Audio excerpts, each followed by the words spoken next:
All right. All right, guys. This is my first time, so bear with me here. Some music in the background. Obviously, today is Yurgovdan, so we're going to celebrate it accordingly. But yeah, guys, bear with me. It's my first time. I have little to no idea what I'm doing here. But I got some people I know here. Got Godse. What's going on, big guy? And we got Nick here as well. Appreciate you coming, big guy. History Crusader. Wow. I know a lot of you folks. Wow, look at that. Otendo. Kako sibe? All right, boys. All right, so love from Australia. My goodness, what time is it over there? Like probably like 11. I appreciate you, staying up on a Saturday night with Mario here. I mean, not many people will be doing that, but hey, you're one of the few, one of the proud. Nikki Clash, YouTube. Zdravo, brat, kako si ti? Na svadbe беше, za новогодини idemo je. Over here, 1 p.m. Death Call. Dobar sam, ti kako si?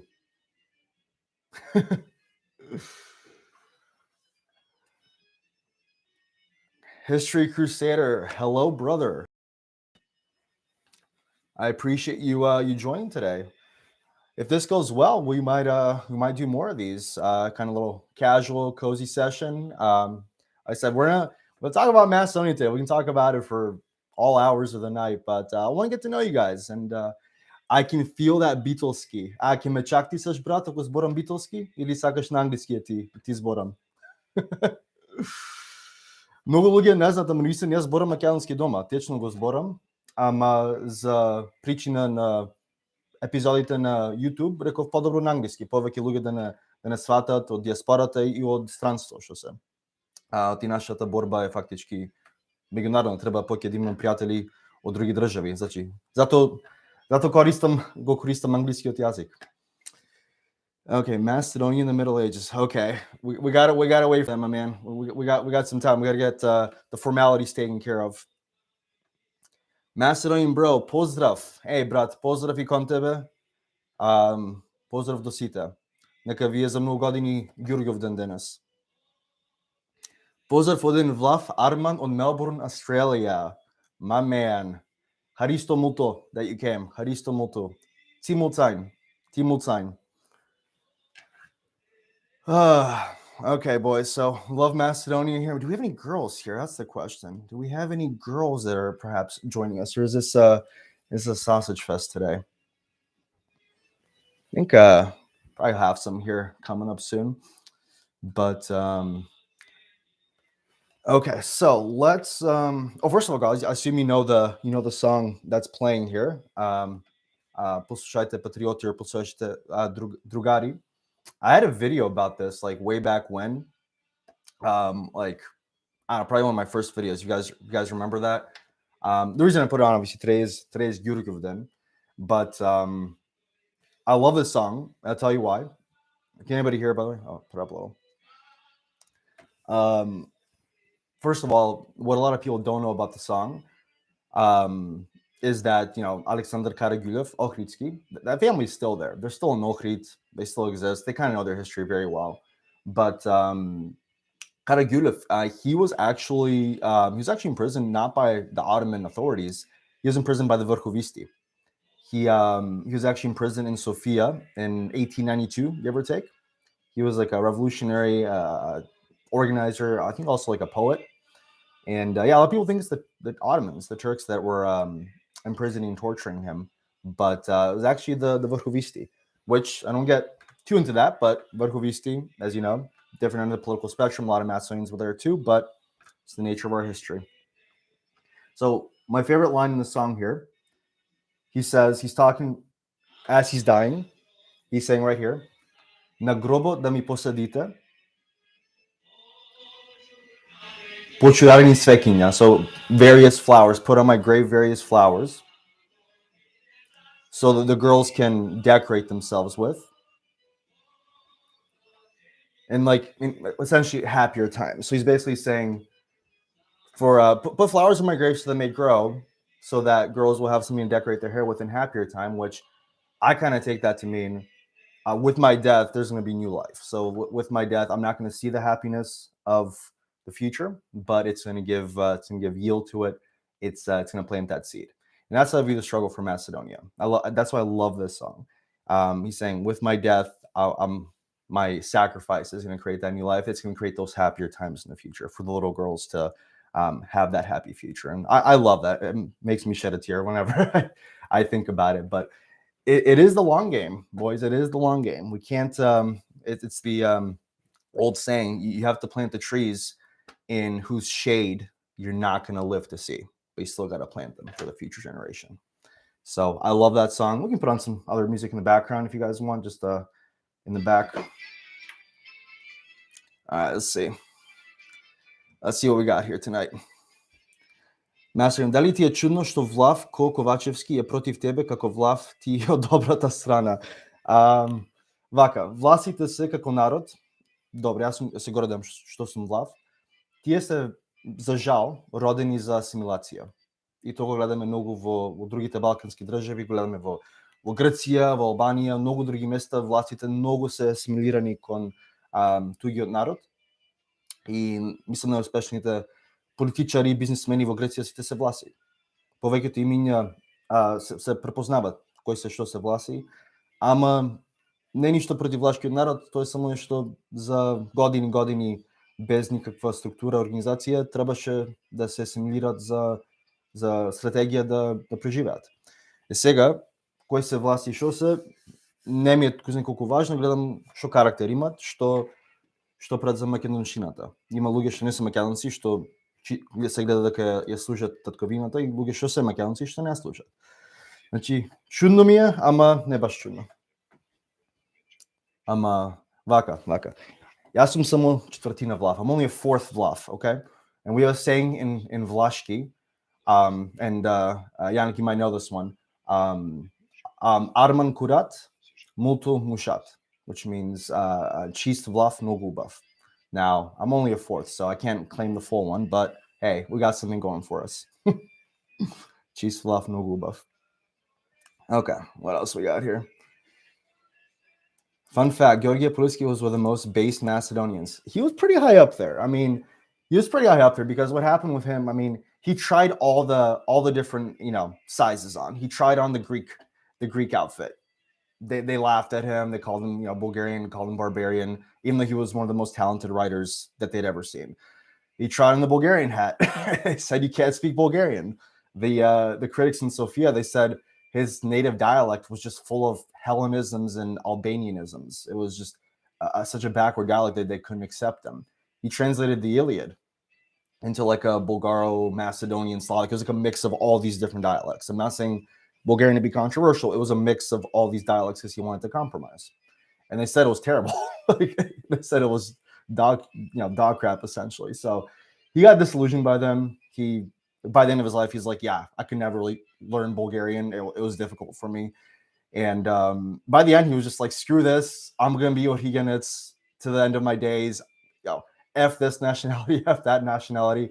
I'm going to be a local Ohiganets. That's all I need. So, and ultimately, I mean, yeah, that is pretty based in the sense that identities back then were regional. They were, familial, based on your village, more or less. I mean, that was all the whole world you knew. So that village next door could have been completely different. I mean, there's reports of people traveling to like a village, like a couple miles down the road and feeling homesick back then. So you got to start with your roots, and he figured it out, but way too much in the end. And he tried to serve the masters, tried to serve everybody, but didn't work out. So he was pretty basic because he figured it out in the end.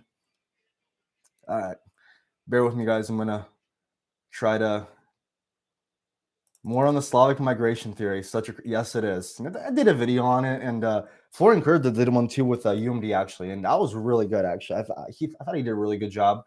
One of his just kind of best things he said is just like a size of for Slavic migration of that size, you would absolutely have to see an archaeological record. And the fact that there's so much gray right now around what is Slavic and what's not, that's such a big red flag.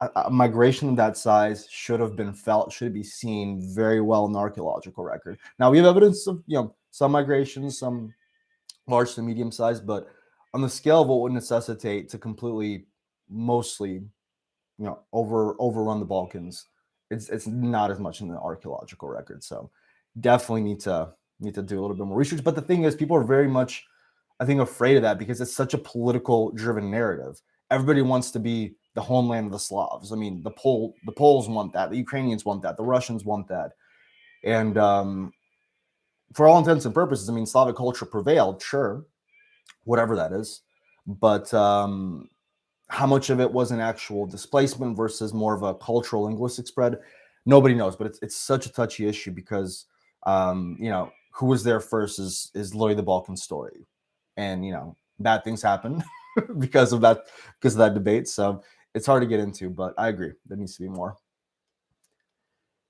Вечно да ни е битовската околија. Амин, брат. Јас чисто македонче од битовска околија. Okay. Let's see what else we got. Favorite historical period. Ah, geez. You really gonna make me do this? That's a hard one.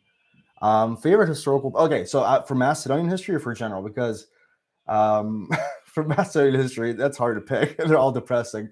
General, I'm a big Belle Epoque era. That is basically the era in Europe right before World War I happened. And I think just such a beautiful era. There was just so much idealism, so much idea in progress, finally having harmony, and having just developed modern life, that people thought peace was going to happen. And there was beautiful art forms, music. It was just such an amazing era to study historically. And it just kind of all crashing down. Belle Epoque literally means the beautiful era in French. And I don't know if you ever look at those videos of like Paris in like the late 1800s. It's just so beautiful. I mean, no offense compared to what it is today. There's some problems, but you look at any kind of major city in Europe during the Belle Epoque era, it was just glamorous to behold. So that's my favorite era there. Historically, for Macedonia, it's a hard one. I mean, there were some good things in each year that we can take away from, but the revolutionary era is really where we got our senses together. I mean, I know it's such a basic answer, but it's when we really made the Macedonian question go on the map, where we really started defining the narrative in our own terms. Because before that, the narrative was written for us, like who we were, what the fight was. And really, especially after Edington, journalists got more of a sense of what the struggle actually was in Macedonia. And I think that was crucial for our development. And again, that break, that association that might have been there, assuming that we were part of the Bulgarian cause, definitely after Edington was not the same. And Brailsford actually said it himself. He said, I mean, in his book on Macedonia, I mean, he said that it was very clear after Edington that the organization, the goals, the intent, nothing about it was Bulgarian. And if you look at, you look before here, like decades even, I mean, would have been a little bit more muddy. So probably the revolutionary era, because again, it's kind of when we got our senses together that we need to fight on our own terms in our own narrative construction. Let's see. Best revolutionary. I'm really behind right now, but best revolutionary besides Dilchev, of course. Probably my dude Chekalatov, because he's one of the first that I've ever picked up reading about. The dude was such a just unreservedly based. I mean, the dude was he was a monster in the coolest description of the term. I mean, he was ferocious with his enemies, but respected. Ironclad discipline. He actually knew military style tactics and ambush. He was fluent in Greek. He was doing weapons smuggling into Macedonia. He was called Olfavaros Chekalatov by the Greeks, the fearsome Chekalatov. Not many people live up to that that level of fear by both the Greeks and the Ottomans. So probably Chekalatov. Okay. Let's scroll down just a little bit. I got you, buddy, with those questions. Appreciate that. All right. So, boys, I have family in Australia. So not many people know this about myself, but my dad was actually born in Australia. This is crazy, right? But my dad is born in Australia. So the odds of me existing are like 1 in a billion. Let me explain. My dad's born in Australia. My grandparents migrated there. Then they moved back to Macedonia. My mom, she's born in America, and her family also moved back to Macedonia. So like the odds of 2 Macedonian families escaping Macedonia and then coming back to Macedonia, astronomically low. It did happen, but not as much. So definitely want to go to Australia, and I'll hit you guys up when I'm there because again, I have family, I have friends there. I kind of want to see where my dad used to work, where he lived. So when I'm there, expect the DM. I'll need a place to stay. Okay. Much love from Melbourne. Thank you, Mel. One of my oldest and most spirited commenters on my YouTube. I really appreciate it. Guys, go on my YouTube. Just historically look at the comments Mel has left. They're just beautifully written, so respectful, so insightful. Mel is one of my favorite commenters on the channel. All right, let's see what we got here. All right, what else we got? Let's see. I'm not a rose, but many people here in Australia watching the coronation. Well, I appreciate you watching Mario Hrstovsky instead of, old frail man, a second old frail man leading a global powerhouse. We need more of those. No offense to any royalists here. Не ми е галя за коронацията. Не ми е галя. Okay. What else we got? How'd you become so passionate about mastering the mastering question? Okay. I get this a lot. Okay, if you want to pinpoint it to an exact time period, in the 7th grade, I was home from school. I was sick. I watched 300. Thought it was the coolest thing I'd ever seen. Literally, the back of my head blew off seeing that. And then I'm like, damn, this is so cool. I wonder kind of what Macedonians were doing during this time period. So I started looking into like Macedonian history and got hooked from there. Got to the point where I thought I knew everything, especially like high school. Then college happened, and I'm like, I started reassessing everything more and more, identity crises here and there. And then finally got to a stage where I started accumulating more and more. And I'm like, okay, what I thought was wrong, but truth is still there. Let's see how we can, construct this together, how we can, work on this together. So I started writing articles, did like Instagram stories on YouTube when I was in Macedonia. And that's how Marius History Talks actually started. It was actually just a hashtag on Instagram called Marius History Talks. When I was going through Macedonia, I'd be in Bito, I'll be like, hey, look, here's Heraclea. Oh, look, here's where Alexander was hanged. Turunjev. Sorry, blanking on the name there. So that's how it happened. It came from, again, middle school. Was interested in ancient history, started building it up, realized a lot of it was wrong, got more passionate, and, in the rabbit hole. So, yeah. It's not always fun. You gotta have a thick skin, study mastering history. You're going to get very depressed very quickly. And that's my biggest advice. Don't have heroes that are not fictional in mastering history. Yeah, there's people that are pretty base, pretty cool, but at the end of the day, you dig more into them. You're going to find something that, hurts your soul. And that's the same with any history, but especially ours. Okay. Дали мислиш дека македонците се словени измешани со Словенија? Ако мислиш дека ние не сме, дали мислиш дека сме се уште исти како античките македонци, имаме друго мислење? That's a good question. Probably Macedonian. Вака. Ние сме Словени во мисла на нашиот јазик, дел нашата култура е словенска, иако е балканска словенска. Немаме многу нешто заеднички со украинците, на пример. Културата ни е, јазикот ни е, иако словените биле мал дел на нашиот генетски идентитет, голем печаток останаа. Може имаме крвна врска со античките македонци, може голем дел е, ама многу малце од нивните траги се зачувани во нас, во културата. Има некој обичај, некакви ора, за Ѓурѓовден како се облекуваме, некој нешто се од антиката, ама то борете. Сите си имаме потекло негде, ама во денешен ден македонските се словенски народ по култура и по јазик, иако генетски не се тотално словенски, имаме мешавина таму, многу малце од античките македонци остана во културата. И то не е многу ретко. Во Грција, на пример, многу малце имат од античките хелени во културата. Некои од островите таму имат, ама тоа е поретко.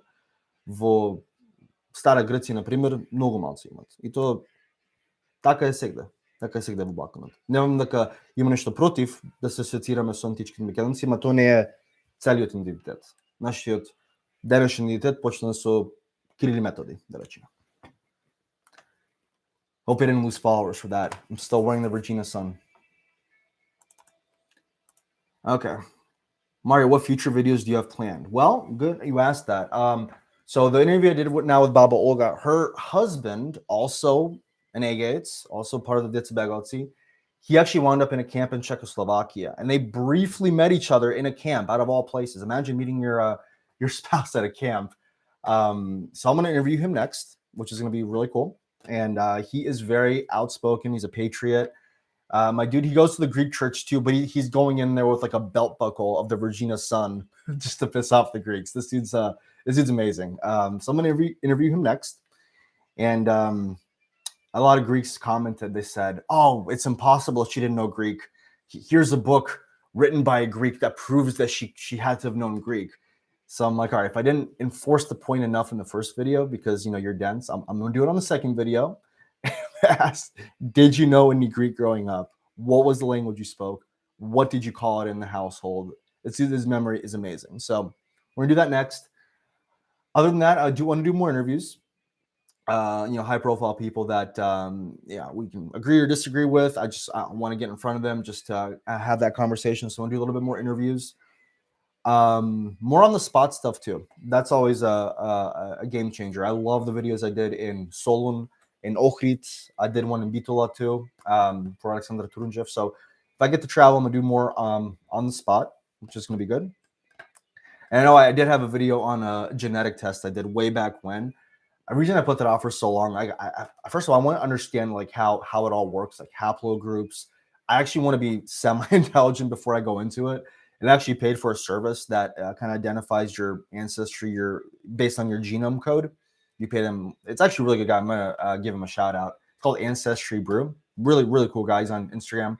He kind of gives you a breakdown of your ancient ancestry component. I'll put it this way: nothing that I was surprised by, but I want to understand it a little bit more. So I am going to do a video reveal of the ancestry of Mario Rostovsky. Is he Bulgarian? Is he Antichki Makedonets? Is he Greek? What is he? Plot twist: I'm not Bulgarian, but we're gonna do that next as well. Okay. Hopefully I answer your question. All right, so guys, keep up with me here. I'm trying my best here. Trying my best. Okay. All right. Let's see what we got here. Congrats, Mario. I think you should devote one serial videos regarding the Macedonian Patriots from St. Petersburg, like Dimitri and his brother Natsa, Misirkov, and Vezenkov. Yeah, that's actually a good point. Macedonian identity was very, very evident, very clear over in Russia, out of all places, and they were pretty adamant about them. Kind of it's an overlooked portion of our history, mostly because the Bulgarians try to bury it more or less. They said he was like a Serbian agent or something. So it's not as well known because you're not going to see it as much on Wikipedia like you would the big guys. But yeah, I definitely agree. That's an interesting pocket of the world that needs to be explored more. They had the right idea pretty early on, and they had a whole colony of like-minded individuals. So, hey man, I'm trying to do it. Just a one-man team here. Plot twist. So unfortunately, UMD, Gruevsky, George Soros, Israel, they stopped funding me. I am completely self-funded now. I cannot believe that I lost, all that money when all my benefactors cut me off. So sad. I have to do it on myself. Isn't that just a tragedy? I can't believe all these people cut me off. I was getting paid so much. I was getting paid $10,000 a month to do this, and all cut off. Bulgarians, you're right. I'm controlled by the puppets. All right. Did you see the news on Jambaski, Kovachev, and Vrabevsky meeting entry into Macedonian today? Good. Absolutely good. Should happen more. I mean, listen, I'm all for friendly relations, but there's none of that there. I think I'm not going to get too much into my views on it, but Israel, for example, takes state security very, very highly. They don't let people in that they will cause problems. We should have a similar approach. Again, this is my 10,000th foot view. I'm not saying anything more than that, but they take their security very seriously, and I think we should do the same. We should probably not be letting in people that are threatening the Macedonian state, the Macedonian people, our identity, our whole existence. I don't know. Call me crazy, but political theory would say, survival is the first prerogative of the state, and clearly we're not doing so well at that. So let's get a little bit tougher there. Okay, let's see what we got here. Okay. Bear with me here. I'm trying to... The best year of Macedonia will be the one we create. Macedonia for the Macedonians, flourishing, traditional, free of foreign propaganda. Wow, Martin. That, my man, is the way. That is the way. If I could tattoo that, I will never get a tattoo. That's what I would absolutely tattoo. That it needs to be traditional, needs to be free from foreign propaganda, needs to be prosperous, and we all have to have collective skin in the future. That's the biggest problem in Macedonia right now. We don't all have skin in the future. Now, I know I'm saying that living in the diaspora, I get that. Eventually, that might change. But right now, we all need to have skin in the game. I don't know if you know, it's in more of an English expression. We need to have a stake in the future. A large portion of our population doesn't. The government doesn't. We all need to have something that binds us. And I'm telling you, it's not going to be, the shared love of Rakia that's going to bind us. Okay. Mario accommodate you for sure. Thank you, Nick. Appreciate that. And Yannick, I'll absolutely do that, my man. You're gonna teach me some Vlashki, right? I need to learn a little bit more. Okay. Brothers and sisters, let us do what we can for Macedonia. Our institutions are Bulgarized. I'm not gonna say the words so I don't get banned, but another issue in Macedonia. Macedonia needs every single one of us. Do what you know. Do what you can for Macedonia. I agree. The thing is, again, we have no vanguard against harmful propaganda. We never did, really. Macedonia never actually had that, but nowadays we especially do not. And it's worrying. I don't recall seeing you posting an MTO form. Did you ever have an account? I did have an account. My name was Chakalatov, if you want to look me up. It's been a while since I've posted there, but there's some good guys on there. There's some really good guys on there. I'm trying to get in touch with, and I actually know some of them personally. So yeah, look me up. I was Chakalatov. Before I discovered your channel, my knowledge of Macedonian history was negligible. You have contributed to arming me with ammunition to fight back. Knowledge is power. Absolutely, Mel. Absolutely. So, again, if you read my bio on the channel, I will help you no matter your starting place. I know this is dense. Hopefully, I'm distilling it. I'm not an expert, but I'm learning. We're all in this together, and we'll get there together. You guys are asking great questions. You guys are open-minded. You're intelligent. And the biggest thing here is we are not afraid to go there, have these uncomfortable conversations, because we get stronger for it. And again, we need to equip ourselves to be able to articulate our identity in the 21st century. And hate to break it to you folks, Zeta Macedonia, not going to do that. That's not the narrative. Zeta Macedonia is not how we do it. Having these kind of conversations, looking at objective fact, coming up with different theories, talking about them, articulating them, debating them, it's going to get closer to the truth. But I'm sorry, Zeta Macedonia, out. Let's see.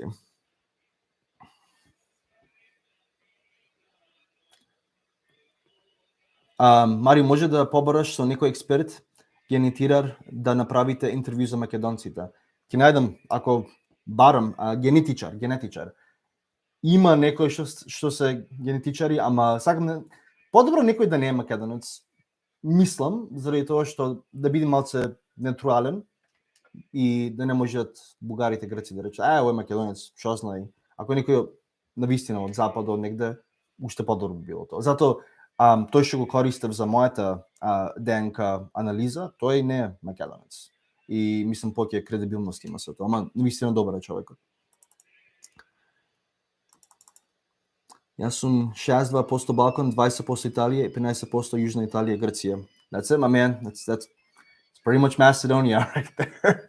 I actually have some weird Italian in me too. Probably Roman. Okay. Марио, една епизода за македонското востание, кресенско восстание би било интересно. Sasho, my man, love you. Already have one. Look it up. It's called, I think it's called the Macedonian Uprising. It's from a couple years back. Веќе има епизода за кресенското восстание. Многу добра е. И Беровски, мислам, е од најдобрите ерои за Македонија. Многу луѓе не знаат за него, ама многу интересен е. Многу се се ангажирал за Македонија, многу се арчеше за Македонија. Имам, мислам, старо ема добра анализа за неговото дело и за востанието. Where did you finish secondary school? Oh God, this is my American side coming out. Well, if you mean high school, if you mean high school, I finished. I'm from the Midwest. I'll leave it at that. I don't want to tell where I am too much. I'm in Ohio. Just leave it at that. I'm in Ohio, and I don't want to dox myself here. 20,000 a month from the puppets. That's it, man. All of them. Did I leave anybody out? So I got, UMD, Soros, Gruevski from Hungary was paying me. Israel, because I got to go to Israel for a trip in college. They're paying me now too. I don't know who else. Probably some people in Australia probably also paying me. Chocolato, if I remember you. My man, that's me. Opinion Dimitar Vlachov. He was a good guy. I mean, listen, he was part of the old school revolutionaries, and he did see the good of forming a Macedonian state and having a Macedonian people. It's still difficult for him to kind of wean off the Bulgarian influence. Like he apparently was kind of hesitant in some areas, but he was a trusted guy in the government. His son was even higher as well. So I do look at Vlachov favorably because he used politics to advance agenda. And again, when Macedonia became a state, he didn't turn his back on it. He saw it as the fulfillment of all their ideals, which a lot of people will miss. Okay. Am I missing anything? Mario, дали го знаеш Ники Мерс? Се зборува дека македонец оргоб на YouTube старе како Mr. Beast. Не го знам, ама обавезно да ми пишете за него. Не знам многу македонци на YouTube. За жал нема за историја. Има неколку, ама нема кој знае колку. Mario, okay with fan art? Yes, I am. I've actually had some memes generated that some were okay, some were not PC, but that's okay. We'll post them in other channels. Your opinion, ethnicity / background of Georgia Castriot. Oh boy, Nick, my man. Good to see you, by the way. It's been a while. Listen, he definitely has some Slavic component. I'm sorry. You look at the history, he absolutely has some Slavic component. How he identified, that's a whole other issue. Did he have Slavic ancestry? Absolutely. Is he part of the Slavic cultural tradition as well? Absolutely. How did he identify? What language did he use to communicate in? That's really where, again, we can kind of get a semblance of identity. But again, Middle Ages, it means so little. Like, it legitimately means so little. You could have been born Armenian and called yourself Macedonian back then by your political allegiance. So did he have Slavic ancestry? Yes. Did he probably also have some Albanian? Probably.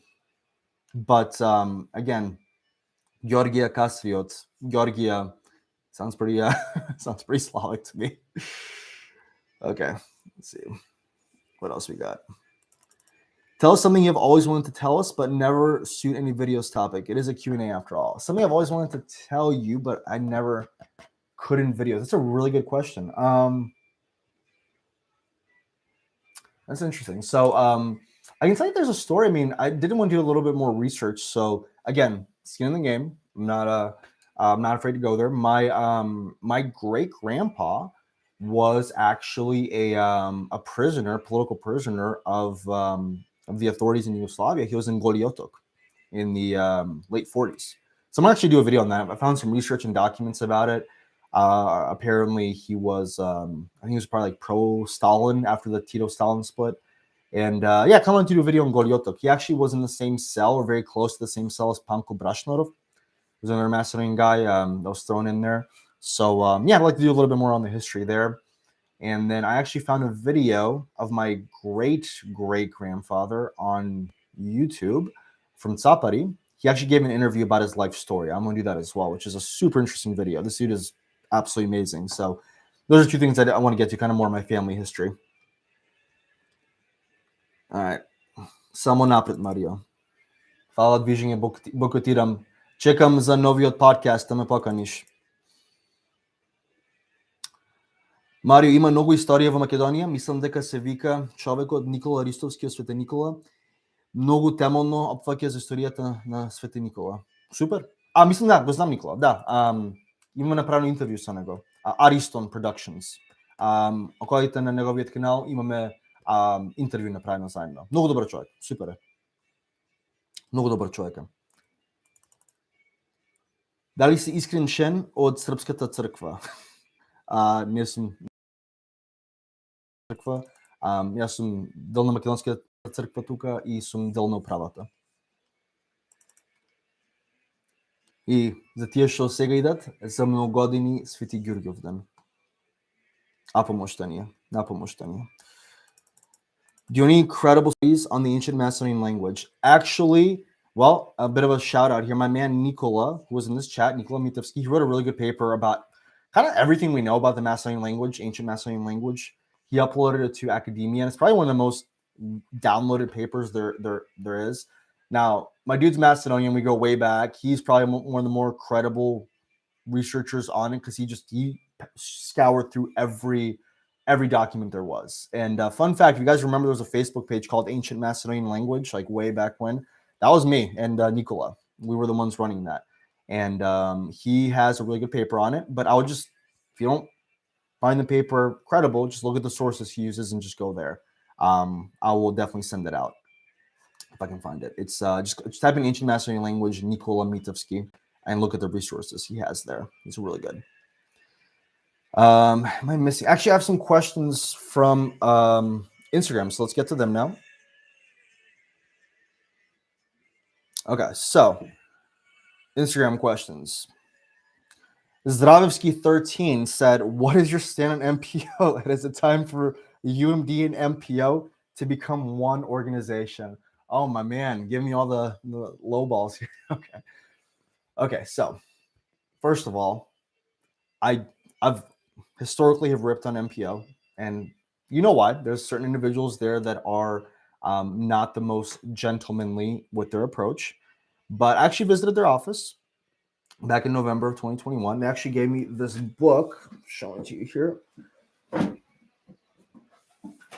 They actually gave me this book as a little gift there, and actually I had a decent interaction with them. If you guys watch my video on this is like a book of all their newspaper articles of the Tribune, and I talked to the president. I mean, he was pretty candid with me. He said a couple of things. He said there's lot of identity issues within the organization, like who they are, what they are.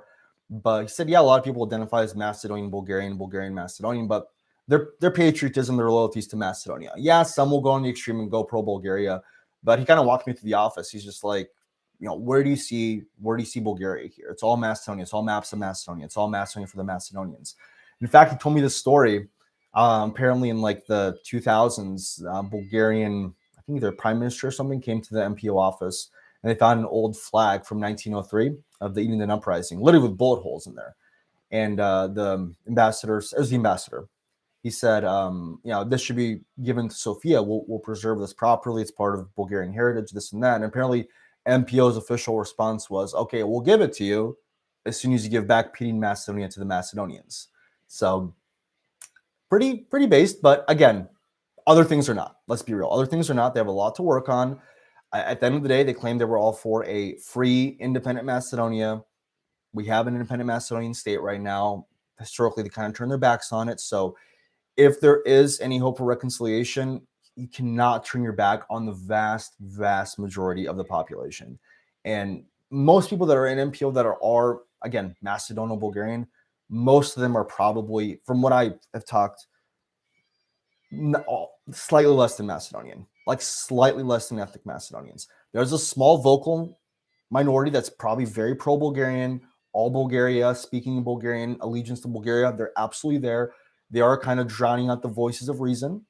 So if there is any hope of working together, again, you cannot turn your back on the majority of your brothers and sisters. You can't pretend that the state that we fought for so many years just isn't there. And I'm all for, obviously, uniting the community. And in fact, if there's any kind of unity within the diaspora, it would definitely be a death blow to like Bulgaria, because they're trying to use them as their own puppets right now. So I'd be for it, but there needs to be a lot of dialogue, a lot of reconciliation, and a lot of change for that to happen. And like I said, I've worked with UMD in the past. I do help out. I volunteer when I can. But like I said, at this age, I'm independent. There's no UMD money, guys. Not that there ever was. And again, I agree with a lot of what they do. There's other areas we can have healthy discussions on where I may not agree.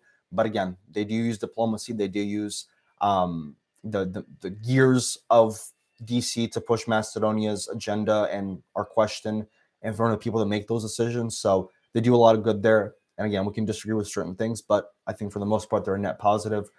And I'd be all for a united Macedonian diaspora. But there's another group in Canada, Macedonian Human Rights. Love to see them part of that umbrella as well, of all of us working together, not dominated by anybody, but all of us kind of being under the same coalition. So hopefully, dai Bože, but needs to be some change. Let's see. How do you address, this is from Anna XRXX. How do you address anti-Macedonian sentiment on social media?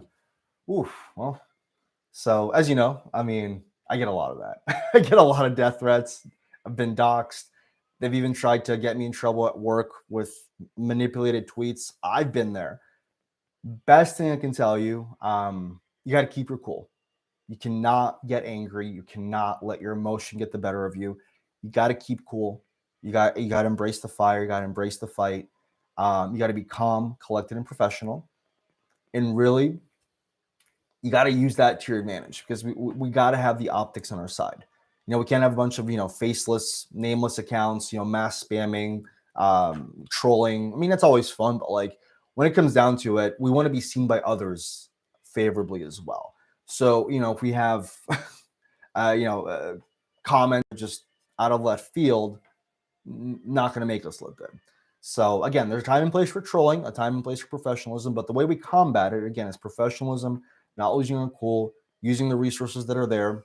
I've gotten a bunch of accounts deplatformed from Twitter that have been just absolute trolls, really, really hateful rhetoric towards Macedonians and other minorities. It can work. You just persist long enough, it'll catch up to them. Other than that, you see Macedonians in news media referred to as North Macedonians all the time. Write to the editors, email them. I have a whole template I wrote up. All you need to do is change the date and the title. Everything else, you just copy and paste. Write to them. I have a Google Alerts notification set up whenever I get North Macedonian as like a article that was written.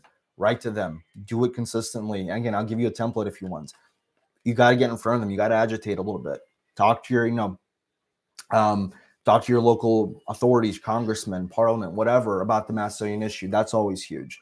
I cannot tell you how much, just rage I got from like Greeks and Bulgarians when I met with like Canadian members of parliament or like US senators or ambassadors. They were literally trying to like derail the meeting while it was happening because they saw like we're actually getting stuff done. So that's the best way to do it. Kind of let them, fall by their own stupidity. You focus on being professional, presentable, intelligent. And again, you got to use the resources that are there. You got to, look at moderation from, Twitter, for example, writing to editors, writing to your congressmen and women. All these things are how we're going to combat this. The more people know about it and the more we look better, people are going to see how nasty this fight actually is against us. Sorry, a bit of a long-winded answer. All right, what do we got here? Hello, Stefan. Pozdrav od Prilep. Pozdrav, brat. Hvala mnogo. Pozdrav od Bitola. Najdobri kebapi se vo Prilep, spored mene. Najdobrite kebapi se tamo. Čeom, čejam, čedom. I'm Štipski. Sura Tetovski Tabiet. His account is Bulgarian. My man, I don't know you, Macedonian bro, but at this stage, I don't see any Bulgarianness emitting from you, my man. I don't know. I'm pretty good at figuring it out, and at this stage, nothing. Mark, can you explain to me why Hristo Tatrachev said once that he's Bulgarian in one letter? Bro, like everybody has said some identity or form of identity in letters. Hristo Tatrachev definitely leaned very pro-Bulgaria at certain points in his life, but at other points, especially towards the end of his life, he kind of disassociated with it as well. I mean, he went back to his native Risen. He got accused of being a Bulgarophile and working for Bulgaria. And he literally said to them, if that was the case, why would I be here in my homeland, with pride and joy seeing an independent state, if that was the case. So again, very complicated issue identity. You can't look at one letter and say, "Oh my God, he said he's Macedonian. He said he's Bulgarian. Case closed."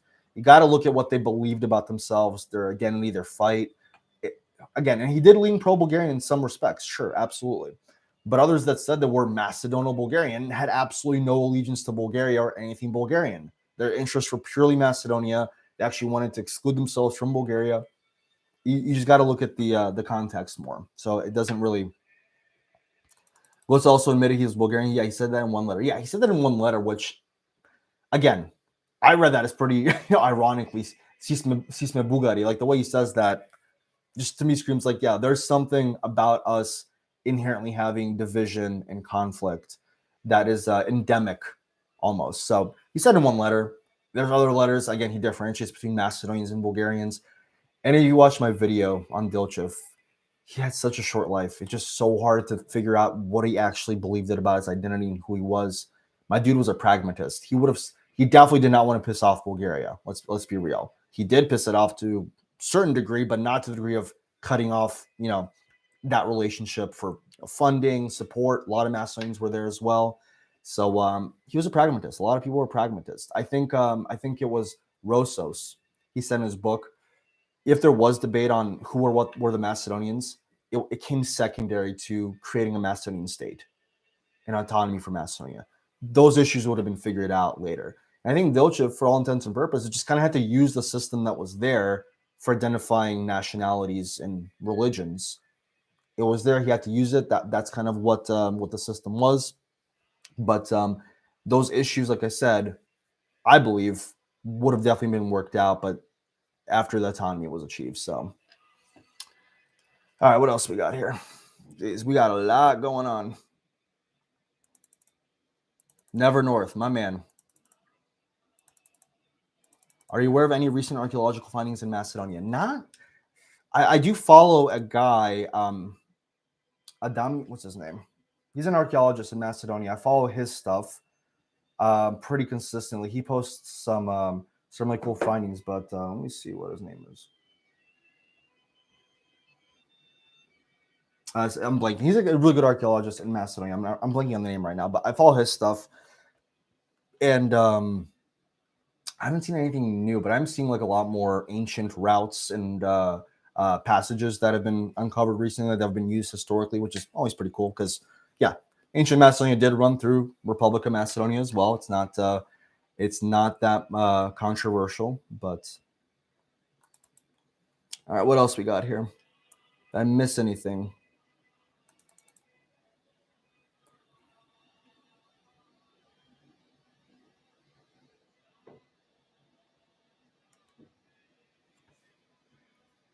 All right, what else we got?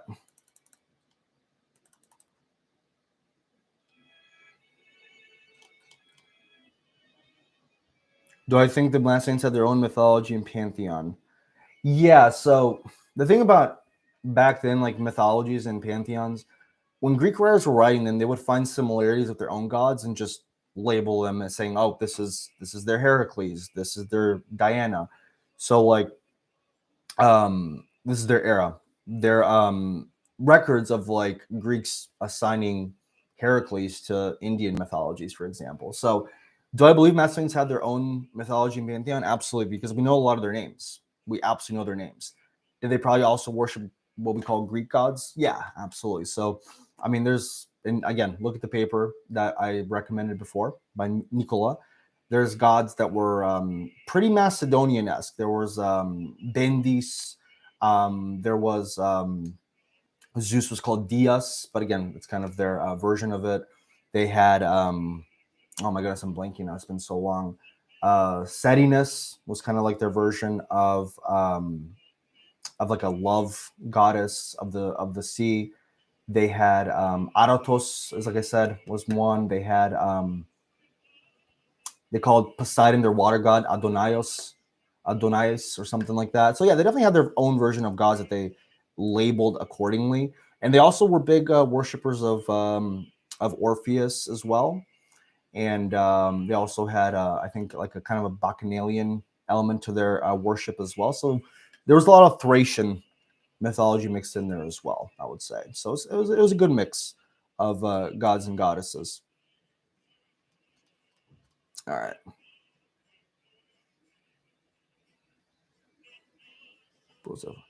Macedonian Hussar Regiment. I've read about it. I've used it in a source. I know it was labeled as being composed of Macedonians. Haven't read too much about it, Stefan. So that's gonna be for next time. But I've seen the documents kind of showing the soldiers of the regiments and their names and kind of what their nationality was, which is pretty cool.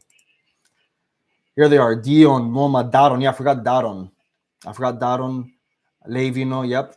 Gorope, Ilion, Zirina. Yep. Again, they have a lot of diversity to their gods. What is the best way for our people to unite? Alexander. What is the best way for our people to unite? Probably the best way for people to unite is, well, first and foremost, we have to really work with our communities. That's gonna be the biggest thing, especially in the diaspora. We really have to be active in the community, church, cultural things. How we're really preserving identity is huge here, especially the language. I mean, we really have to be keen on preserving the language. We have to have a common agenda around our interests here, especially in the diaspora. And a big part of that, we have to go to Macedonia more, especially those of us that live abroad. We have to make that exposure to Macedonia consistent, especially in the early ages as we have families. Again, there's a lot of good to be said about how, again, I will say Israel. I'm not commenting on anything beyond this, but like they send their kids to work on fields there just to get them exposed to what life there is like and how they operate and kind of serving your people, serving your land. I like that model for Macedonians as well, kind of sending kids from the diaspora to, go on a farm, go on a village to kind of learn how it is there and really, show what the life is for the average person. That's going to be a light bulb moment for a lot of people, I think, to kind of see what the struggle there is like. And beyond that, we really have to work on education. Like there's a lot of patriotism, a lot of zeal, but not a lot of professionalism in a lot of the stuff that we're putting out there.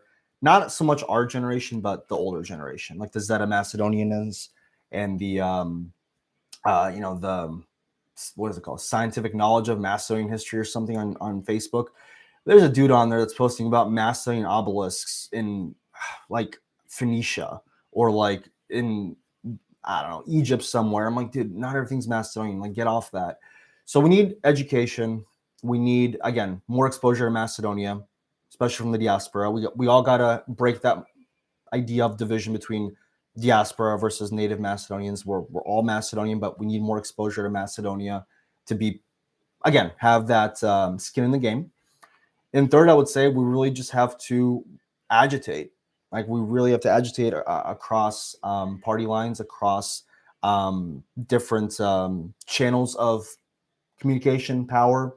Again, we really have to go after it. I mean, when there's rhetoric that we're not agreeing with, depictions we don't like, policies that we don't like, yeah, we can protest, but we also have to get stuff done as well. So we really have to start using the powers of, democracy wherever we may live to our advantage. And that's a big thing that we've missed over the years. Albanians definitely have that advantage because they are very pro-American. They know how to appeal to Americans. They use that to their advantage. Now, am I saying that's the route for us? No. I'm saying there's a lot of avenues we can pursue. I'm here in America, but I'm just using that as an example. You have to use what's given to you where you live to really, really use a concentrated effort to get your message across. So again, Albanian diaspora, they know how to do that effectively.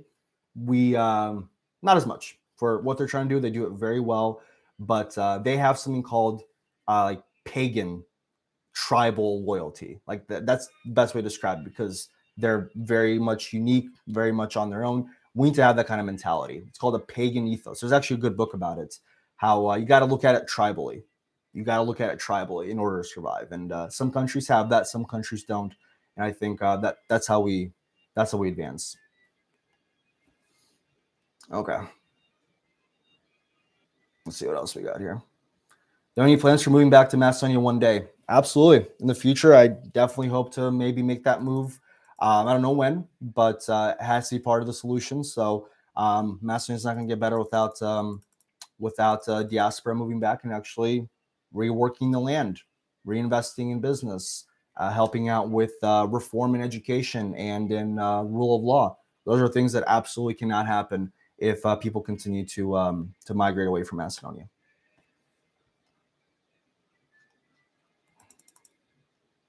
Okay. Those that have brought in 21st century, some historians now in ancient Macedonia, the roles were Greek ruling, were non-Greek populations, barbarians. What do you think?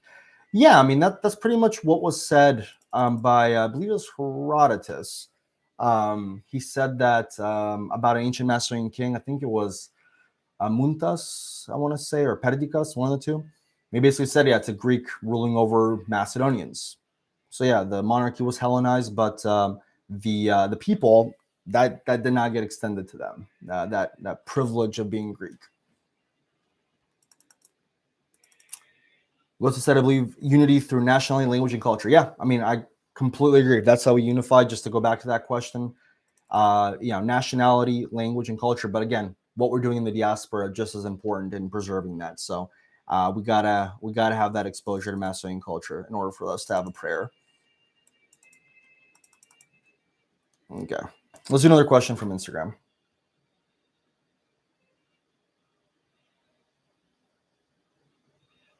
Okay, so another question from Instagram we have.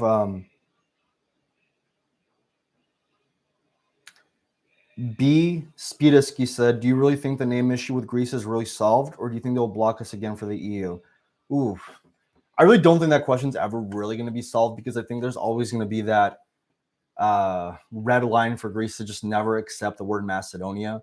And especially now, I mean, you're seeing resistance to using the word Macedonia. It's always of North Macedonia or North Macedonian. I think when push comes to shove and there is going to be a Macedonian language in the EU, one of the two, troubled twins, either Greece or Bulgaria, is going to have an issue with that. I think we had like opportunity to advance into NATO because of the government that was in Greece, but governments change, politics change. I think it'd be personally pretty politically suicidal for them to not do it, but I'm not going to rule it past them. Like, definitely a possibility that when the time comes and we're given the offer, which could be not in my lifetime, but who knows, the language being Macedonian and the nationality being Macedonian, there's gonna be some objection to that. I think they're gonna try to push for of North Macedonia or something to differentiate. And I just don't think that issue is ever really going to be solved as long as there's a Macedonian identity that's recognized. Greece is gonna object to that somehow. But that's just me being realistic on some issues. But hey, I'm seeing more of the Aegean in Macedonia, in Aegean Macedonia, really having more auras, more cultural events, really recognizing their identity more. So you never know; they might agitate from within. That will help us out. But at this stage, very difficult to see a way forward. All right. Am I missing any questions? If I do, please let me know. Historians also say ancient Macedonians are closely related to Thracian and Illyrians, but remotely related to Greek as being Indo-European languages. Yeah, I mean, there definitely was a Thraco-Illyrian component there. I mean, especially from the Brygians. That's what Greeks always forget, the Briggs, or the Brygians, however you want to call them. They were one of like the ethnological ingredients to the Macedonian identity back then, and they cannot be overlooked. They were massive in that formation. And Briggs, we don't know much about them, but they probably, I say probably, confidently were not Greek speaking. So probably some Thracian offshoot. Who knows? Very difficult to tell. But the Briggs cannot be overlooked in Macedonian's identity. You just need to be, Mario, we love your content. You just need to be more active, in my opinion. Amen. Amen. I know I suck. It's just hard, guys. It's like I do everything myself, from scripts to editing to videos to shooting to graphics to everything else. And I have a full-time job. I'm active in my church. I'm trying to get better at it, but it takes a lot out of me to put up a video, and it's such a long process. Like it probably take like 4 or 5 days of just work to research, get everything done. So maybe I'll do more short form content like this, but we need to. I know I need to get better. We all do, but hey, I appreciate your support. The most natural allies for us are Eastern Europeans, Syria, Iran. The EU will always be on the side of Bulgaria and Greece, and NATO will always prefer to be on the side of Albania. Listen, there's some truth to that. I mean, I don't know about Syria and Iran, but I do agree that yeah, EU, NATO, they've been pretty entrenched in the Greek and Bulgarian narrative. Not so much because they just agree with them; it's because they were there first. I mean, they were there first. They got to establish their narrative. They got to establish who they were, what their claim in Macedonia is first, and NATO has to and EU has to go by that. So it's difficult. Don't get me wrong, but at this stage, being the emoji country is not going to fly with me for how NATO and the EU refers to us. Not going to be the emoji country, if you ask me. Yeah, live streams. I'm actually going to do. I don't know if you guys saw. I did some reels on Instagram that proved pretty successful. I might do more reels as well. Maybe YouTube Shorts on some hot button issues, like a couple minutes. We'll try that. But again, I'm a perfectionist. I literally removed a whole video because it did not meet my standards, as you guys saw. So I need to get a little bit better. Pace over perfection is what I need. Pace over perfection. Okay. All right. Really quick question. Any Bitolchani in here? Come on. Anybody from Bitola or born there, from there, related to Bitolchani? Come on. I need some love here.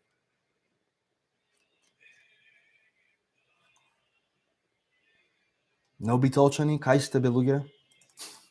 I am from Bitola. Nick C, my man. Martin from Bitola. Okay. History Crusaders from Steve. Okay, you got the Pastramalia. We're good, buddy. But okay, we got some Bitola. Bitola nema aerodrom. It's true.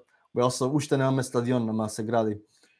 My grandmother was born in Dragoš Bitola. Oh my goodness. So born in Dragoš Bitola. You should look up Otendo. You should look up a really famous American Macedonian American businessman, football star, World War II hero. His name is Pandil Savic. Pandil Savic. I hope I'm getting that right. And he was a immigrant from Macedonia in like the early-ish part of the 20th century. Pandil Savic, and he's from Dragoš. Look up his story. He is amazing. Got to meet him in 2016. This dude was probably like the biggest Macedonian patriot I've ever met. He was born in 1925 in Dragoš, and he became a really well-known businessman. Again, World War II hero, football star. He went to my alma mater. Look him up. He's so cool. I have a biography on him as well. I went to his house. It's like a mansion. I got to visit. This dude's got the Kutlesh literally everywhere. He's got it in Boston on the table. Let me see if I can find a picture, actually. He's got it in Boston on the table. He's got everything Macedonian that you could think of. And I had, this is so weird, but I had long hair back then. Pandil Savic, here, I'll send it.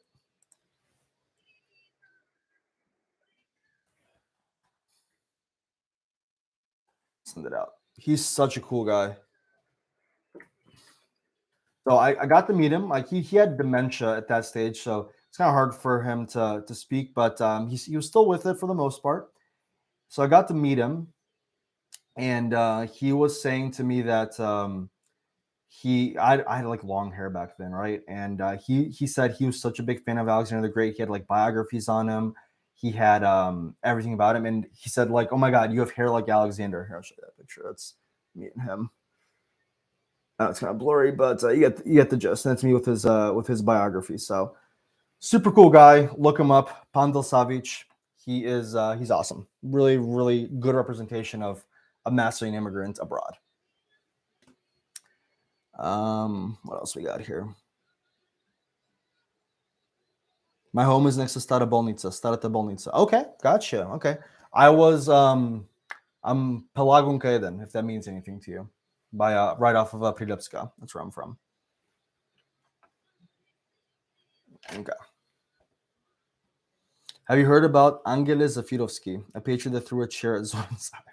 And man, some people throw shoes, others throw chairs. You got to use what you got. You got to use what you got. No, I haven't heard of that. All right, let's do a quick question from Instagram real quickly. See what we got here. All right. So got one question here, preferred to be anonymous, asking kind of what is my ancestry throughout Macedonia? Where do I come from? Okay. As far as I can tell, so I'll start with my dad's side. So as far as I can tell from my dad's side, we are from, well, my grandparents are from Tapari. So go Tapari, one of the most patriotic villages in Macedonia.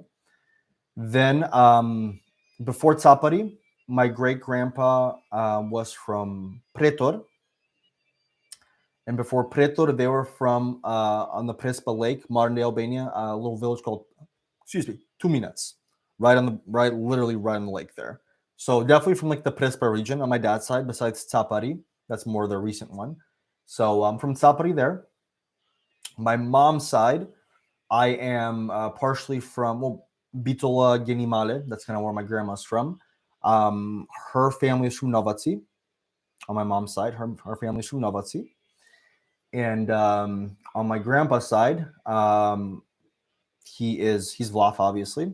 He was from Maloiste, and before that, his family was from Moskopole. So I guess all over, but Moskopole, I mean, they came to Maloiste after the church got burned down. So Maloiste, where he was born, but I think his parents or grandparents came from Moskopole. But so yeah, mostly southern Macedonia, I would say for the most part. And a little bit of the Vlach side is from modern day Albania, which is Moskopole. But that was like a Romanian stronghold. My ancestry is from Aegean Macedonia, Solun, Lerin, Kostur, Vodenenberg. That is Aegean Macedonia as it gets. Steven says my great great grandfather took part in the Razlovichko Vostania, which, if I'm not mistaken, was today, right? I'm pretty sure that the anniversary of that is today. I'm gonna double check though. But Vishna Muslava, my man. All right, what else we got? Јас сум битолчинец од страната на мајка ми, од Северна Битола, Демирхисар сме. Јас и мајка ми, ние сме родени во Австралија, баба ми и дедо ми се преселени овде. Браво, брат, се уште си избораш супер македонски битолски, ало да ти е. We need action from Illich family. They are so passive in all this situation. Yes, Illich family, they do donate. They have scholarships. They do work with, I think, they do work with UMD, I think some other groups as well. They're just not as politically active in what's happening with Macedonia. They give some money. Don't get me wrong. They do some good, but yeah, they're not out there, proselytizing for Macedonia or getting, getting the big names to get on our side. But they do something. You got to give them that. But I agree. There's big families out there that could do way more. I think Mike Zafidovsky, he's a big time guy as well. He was with Motorola. He is friends with Bush. I went to a gala in Columbus where George Bush was a guest of honor for Macedonia, and Mike Zafidovsky was also there because they're friends. He's born in Skopje. He is he's like a businessman, and he, I believe, is, let's see, he worked with some like mobile networks and I think Motorola. Yeah, he joined Motorola as executive vice president. He's a big guy that could help out. There's a lot of names out there. Don't get me wrong. There's a lot of names out there. But it just, there's no direction. There's no one place to direct your efforts. It's hard to do it. You donate in Macedonia, you get where the money even goes to the intended recipient. Have you guys heard of Birthright Macedonia? It's from UMD. I was one of the people that kind of helped out with putting it together. It was actually a gentleman from New York. He had the original idea. He's an Aegean Macedonian. His name is Peter Dallas. And we had a lot of conversations in the early days, myself and Philip Yatevsky as well from UMD. We had a lot of conversations in the early days, and he said, I'm just discovering my Macedonian heritage. Mine just is a pretty successful businessman. I'm just now discovering my Macedonian heritage. My original name was Delios. Came over, they made it Dallas, so anglicized it. But I want to give something back to Macedonia. And he says, I tried to do a donation of computers from a business that were perfectly functional, perfectly workable, just maybe a couple years out of date. And he had like maybe 30 of them that he donated via cargo shipment. Had to jump through hoops and ladders just to even get it sent over to Macedonia. Gets to Macedonia, and what do they say? Thank you, but these are really out of date. It's kind of embarrassing if we give these to our students and we accept them. Like, come on.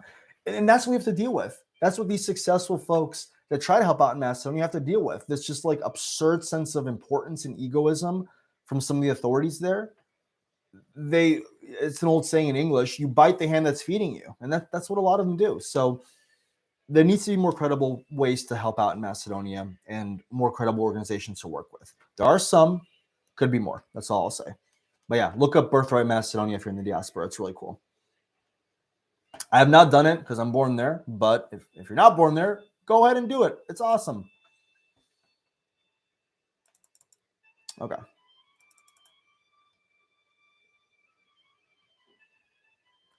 What is the best way for the diaspora to support Aegean, Pirin, and Mala Prespa Macedonians? Really good question. Wow, love that. Eva, thank you so much. Honestly, we need to invest in their schools. That's going to be huge. We need to invest in schools, the language center. That's big in Greece right now. We need to be investing in that. There's a church that's being built in Greece as well, and they're getting persecuted for it. Those are areas we need to invest. I mean, just imagine if every church gave like 1,000 or so to go to that church in Aegean Macedonia, a couple thousand. That'd be huge. And there are churches that have such fat budgets. I'm saying this as the treasurer. They could absolutely afford to do it, but they, for some reason, choose not to. All their money goes toward, I don't know, convention or their festivals. So other ways that we could be investing our money. And I think a lot of it needs to be, we need to get good resources out to them in ways they'll understand it. So what are the Bulgarians doing? They're sending truckloads of books in Macedonian, sometimes in Bulgarian, on their version of history. Why are we not doing the same thing with like Aegeska Macedonia and Mala Prespa or Pirinska? I'm a big proponent of getting all these really good books. I mean, we have so many of them that are in English. I mean, I have Kristapetko Misirikov. I have the creation of the Macedonian state. My dude, just get these, like, if not in a book form, put them on like massive PDF, put them on like PDFs and put them on like a flash drive and just start distributing them out to people for free. Give them textbooks in Macedonian. There's a really good ones out there. Get books translated. Those are the ways we do it. And we've not been doing that lately. Some work has been done, I think, especially around Mala Prespa, but there could be so much more that's done. And so many good resources out there that we're just not giving them a chance to even get exposed to. So yeah, that's kind of my answer there. We got to support, again, the church, school. We got to start giving them resources, donations of material, and honestly just going there and, hey, here's some resources, but also here's some food and supplies for you as well. We know it's tough. Your brothers and sisters in Macedonia are looking out for you. Imagine what that would do. Imagine going to some place in Albania and just like with a trunk full of like food and supplies and stuff, and be like, hey, from your brothers in Macedonia, here you go. Simple as that.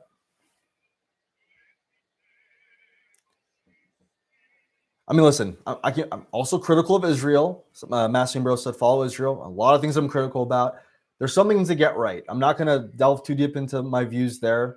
Palestinians, we can also learn from the Palestinians as well. They're very good in the diaspora, kind of making non-Palestinians care for them. That's amazing to me. Like, that's such a cool thing they're able to do because they get that sense of, patriotism and love of land. It's just infectious for others. So we can learn from them. We can learn from Israel in some capacity as well. When it comes down to it, they take the security and survival of their state very seriously, and there's a lot of controversy there. But again, we're not that much. Probably a little bit smaller. I think we're probably a little bit smaller than Israel. We're pretty comparable in size. So yeah, there's some things we can definitely learn. What were the books that you were just holding? Oh my goodness, I actually brought a bunch of books here. You guys want to see? I have some books here. So I have Kristapetko Misirikov in English because I want to scan this and upload it. because it's actually really well translated. This guy that translated it, check this out. Actually, it's not this one. There's another translator. This is I think an English guy that translated, but this was done in Yugoslavia in the 70s. Like, we can be critical of Yugoslavia all you want. They got the right idea. They were translating books in English for people to read about Macedonia. Look at this one. Goethe Dilchev in his times. This is a pretty rare copy in English. This is from, check this out. It's from 1973, printed in Bitola, of course. Kiro Dandaro. Any Bitolchani know that. 1973, they were doing that.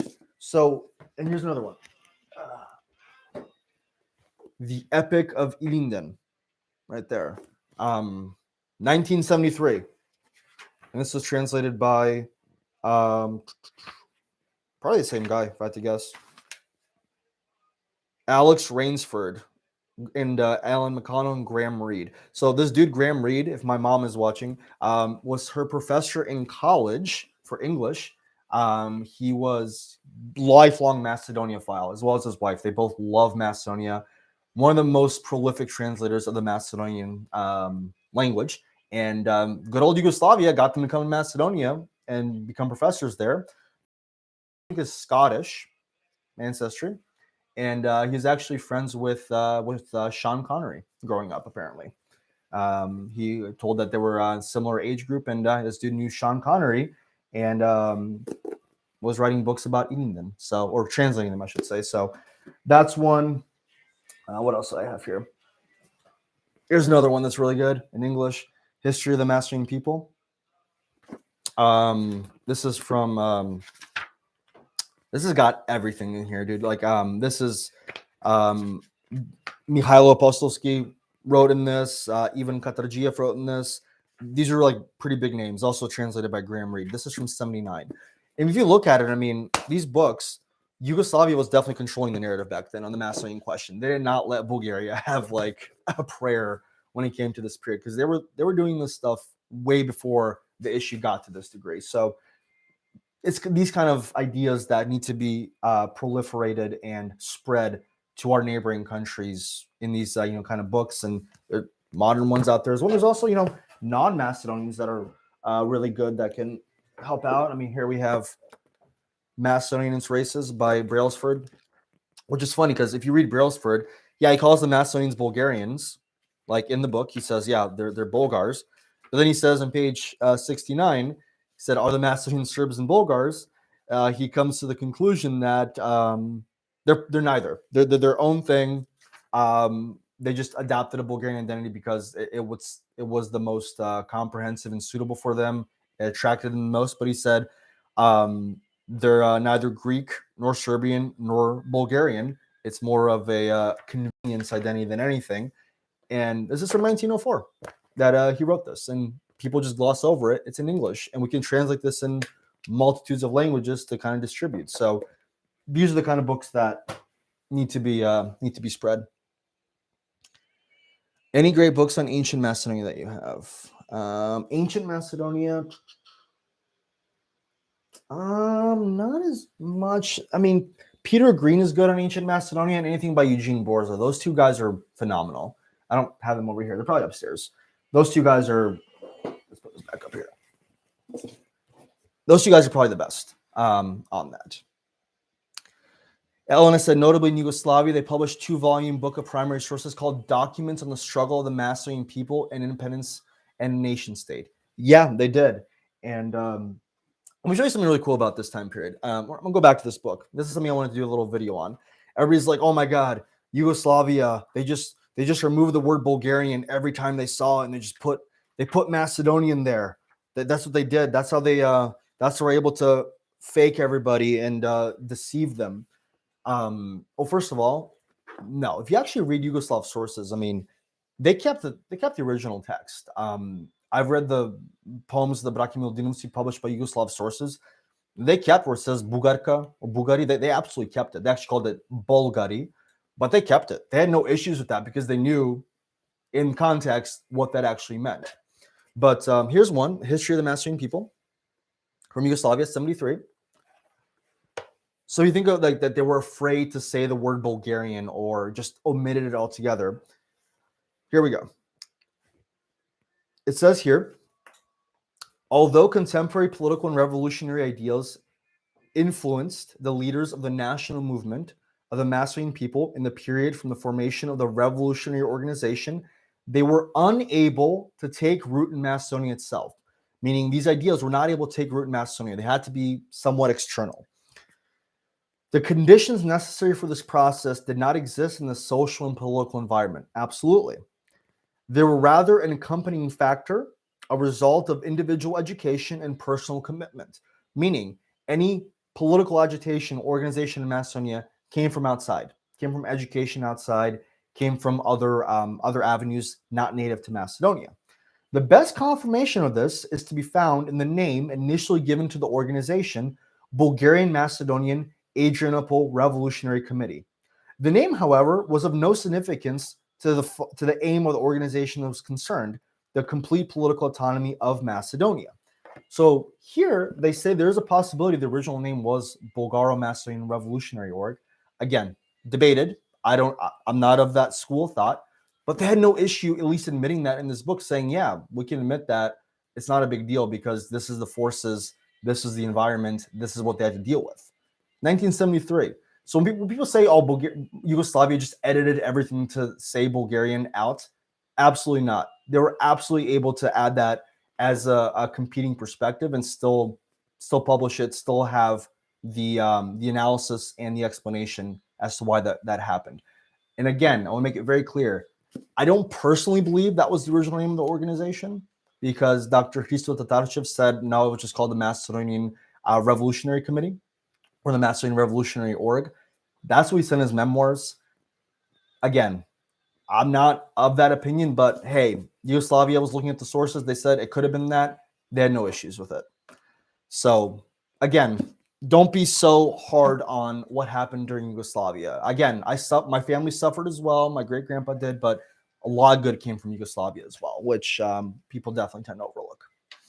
So hopefully I didn't lose followers with that, but I'm just giving you perspective that it wasn't this like, Orwellian censorship of anything that was Bulgarian. Far from it. They were very comfortable using the original context and original terminologies. In some areas, they may have gone too far in trying to kind of explain it or justify some things, but it's not the whole story. Not the whole story.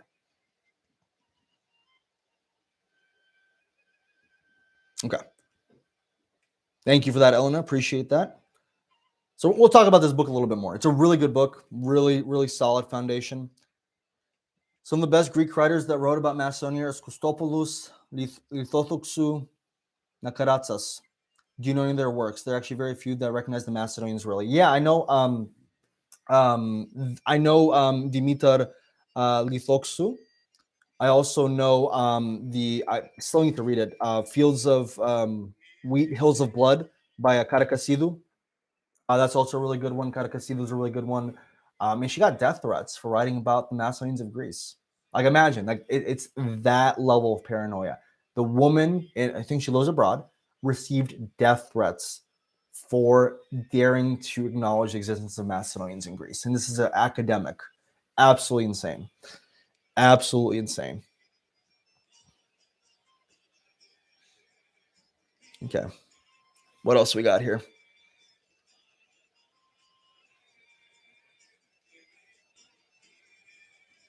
The Greek anti-Macedonian struggle. Yes, that's by Lixothou.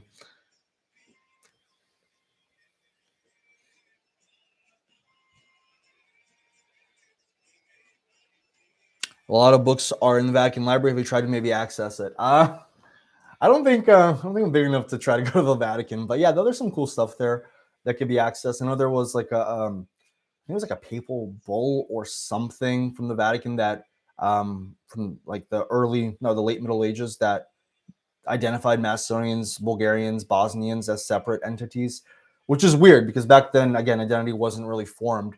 But that was from the Vatican. There's got to be other sources there as well. I need to probably look into that, see what it was. But I'm sure there's more there than meets the eye. Absolutely. Macedonians, M. Sims, my man, how you doing? Macedonians are excellent at adapting to cultures around them, a successful survival tactic. Absolutely, we are. Absolutely, we are. And I think that's said for a lot of people in Eastern Europe as a survival mechanism. Because when you think about it, what differentiates Macedonia from any other country around us, we had absolutely no foreign intervention, support, diplomacy, institutions of our own. None of that. We were legitimately in a vacuum. And people like to think about Macedonia as more or less a continuation of how we've always known it.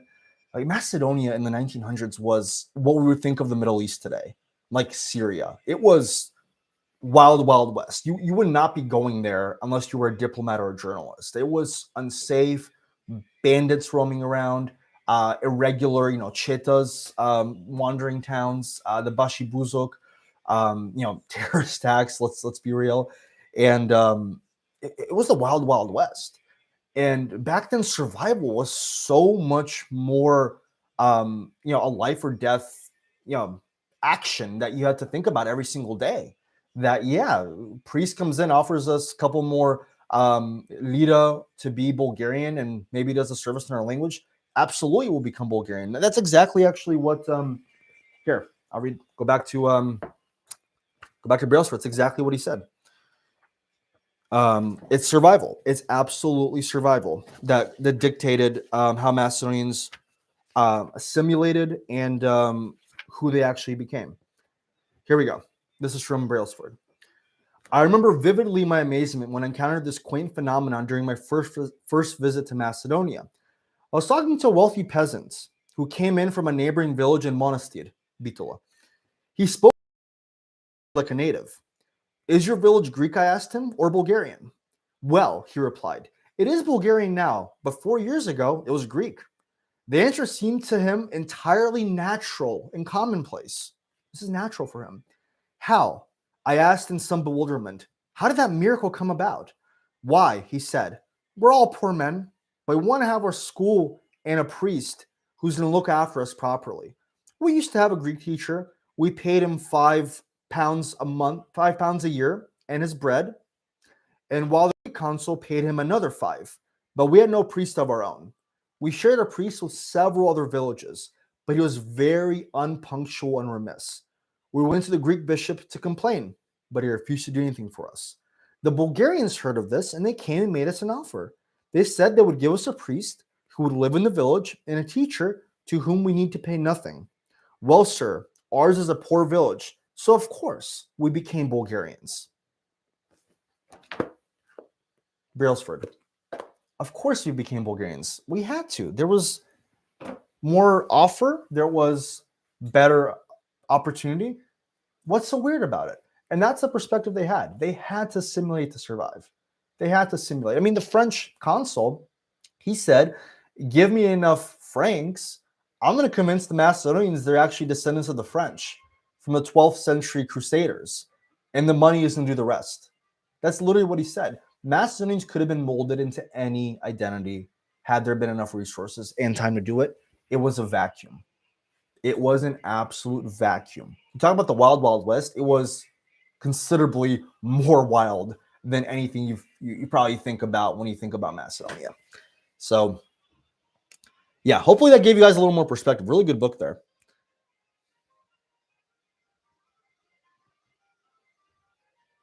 All right, guys. On topic of assimilation, do you think some Greeks were assimilated into Macedonia as Macedonians? That's a good question. Was there a regional Macedonian identity for the Greeks? Hard to say, because they were very loyal to the Patriarchate, and any commonality with ethnic Macedonians difficult to come by. I think some Greeks did have a very earnest desire to learn more about Macedonia and Macedonians, but I don't think it came to having that kind of identity into like forming a assimilating to our own identity. I've seen it in reverse. There are some. I think there was a guy called Atanas that was with Goce Delchev. He was a Greek, and that's why they call him Grcheto, and he assimilated into Macedonian identity. He fought with the Macedonians for autonomy. He's a rare case. He's a very rare case. Other than that, I'm trying to think of other examples. I mean, when Shakalatov was roaming through the villages and freeing them from the Ottomans, Greeks actually sung songs about him, even though he wasn't Greek. And they were told to be afraid of him, but he saw that they were liberated by Shakalatov. I actually found a Greek version of the song about Shakalatov that be sung about him in Greek, because the Greek villagers actually saw some level of pride through him being liberated by the Ottomans. I think the song was like Otsakalarov Fonakse Ade Predia Chakalarov Vikashe Ide Momchina. So yeah, maybe somewhat, but not much. Not much. It wasn't anything crazy. A couple examples here and there. Okay. What else do we have here? Yeah, the Sarakachani. That's where the a lot of Greeks are from that descent. I don't know too much about whether they actually assimilated into anything, but nowadays, definitely a very vocal. I actually have a friend who's Greek with that last name, which is where she doesn't know too much about her origins, so what that entails. But yeah, I do have some friends with that. I don't know how close they got to any type of identity that was Macedonian, really. Hey Mario, this is from Jordan. On your last video with Baba Olga, I think you should name tag every minute by minute so it can make it easier for people to watch. Jordan, I love you. Already did that.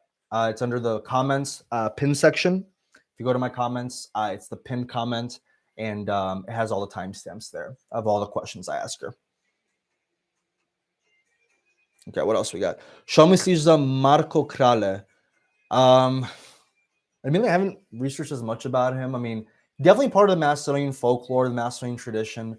I mean, his ancestry is pretty clearly the dynasty is not from Macedonia. I mean, that's clear, but he definitely was part of the Macedonian pantheon of heroes, just having his kingdom in Macedonia. So again, identities back then were pretty messy. We don't know much about that. We just know where he's from originally.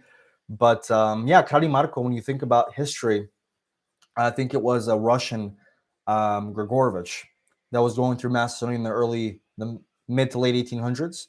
He said the most common names he heard in Macedonia were Alexander, after Alexander the Great, and Marco, after Karamarko. So obviously, I don't want to discount his influence and magnitude in Macedonia. I think we should absolutely be proud of him, but we can also acknowledge that, yeah, ancestrally, he was from up north, not from Macedonia, from his dynasty. But he clearly meant a lot to the Macedonians. They probably would have considered him as Macedonian, but again, very messy time period when we think about identities. Blaj is asking, do I think the name issue with Greece is really solved? I already answered this, my man, but to re-answer, no. I think when push comes to shove, politics and government change, and there's a possibility of being a Macedonian language and identity in Greece, and potentially in their own borders, all hell is going to break loose. I don't think it's unsolved. I think we just had a momentary opening because of their government that was a little bit more receptive, and they lost elections because of it. It was vastly unpopular, so I don't think so. But again, I think it'll be political suicide for them to object, but they're not the brightest when it comes to these kind of things, so you never know. They actually might go for it and say, nope, veto again. Mario Kralj was a Serbian feudal ruler. I mean, yeah, dude, ancestrally, yeah, he came from a Serbian dynasty, but again, his kingdom was centered in Macedonia, and Macedonians clearly looked at him as a hero. Like, I'm not discounting anything. Could have had some Macedonian. Again, it's not important for me. Their ancestry is not as important for me as kind of looking at what their impact was in the local population. And clearly, he was a hero. In fact, I mean, if you look at his myths about him, like, he's very much like a Hercules in the Macedonian mythology. Like, there's feats about him having supernatural strength as a kid. I think like he crushed snakes as a kid. fighting all these beasts. Macedonians definitely mythologized him as like a Hercules type. So I'm all for celebrating Marco. I think he's a really cool, interesting guy. Just want to research him a little bit more. Great job, Mario. I hope to do more live chats. Thank you, Sebastian. Appreciate that. Sebastian Proya. I appreciate that. Sounds like a common last name that I might have seen on my Instagram. I don't know. I am planning on making, this is from History Crusader, I am planning on making shirts and hats for Macedonia, specifically ancient Macedonia and Ohrid Archbishopric. Hey man, anything that gets the name out there is a good idea for me. Just don't be cringe about it. Make it tasteful and appealing. But yeah, I absolutely go for it. Guys, in all reality, I'm probably do this for another maybe half hour, and I know it's late for a lot of people, but if there's more questions, I will be happy to field them. Please ask away. We got like 36. We had 40 before. Feel free to answer. Feel free to ask. I will answer. What else we got?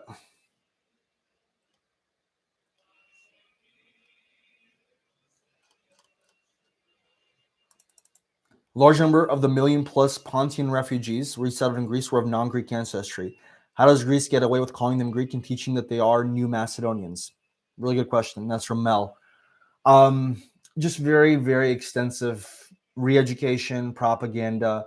I mean, the amount of paranoia that was instilled in the Greek state, the Greek people, it's just astronomical. I mean, they were told that everybody wants to be Greek.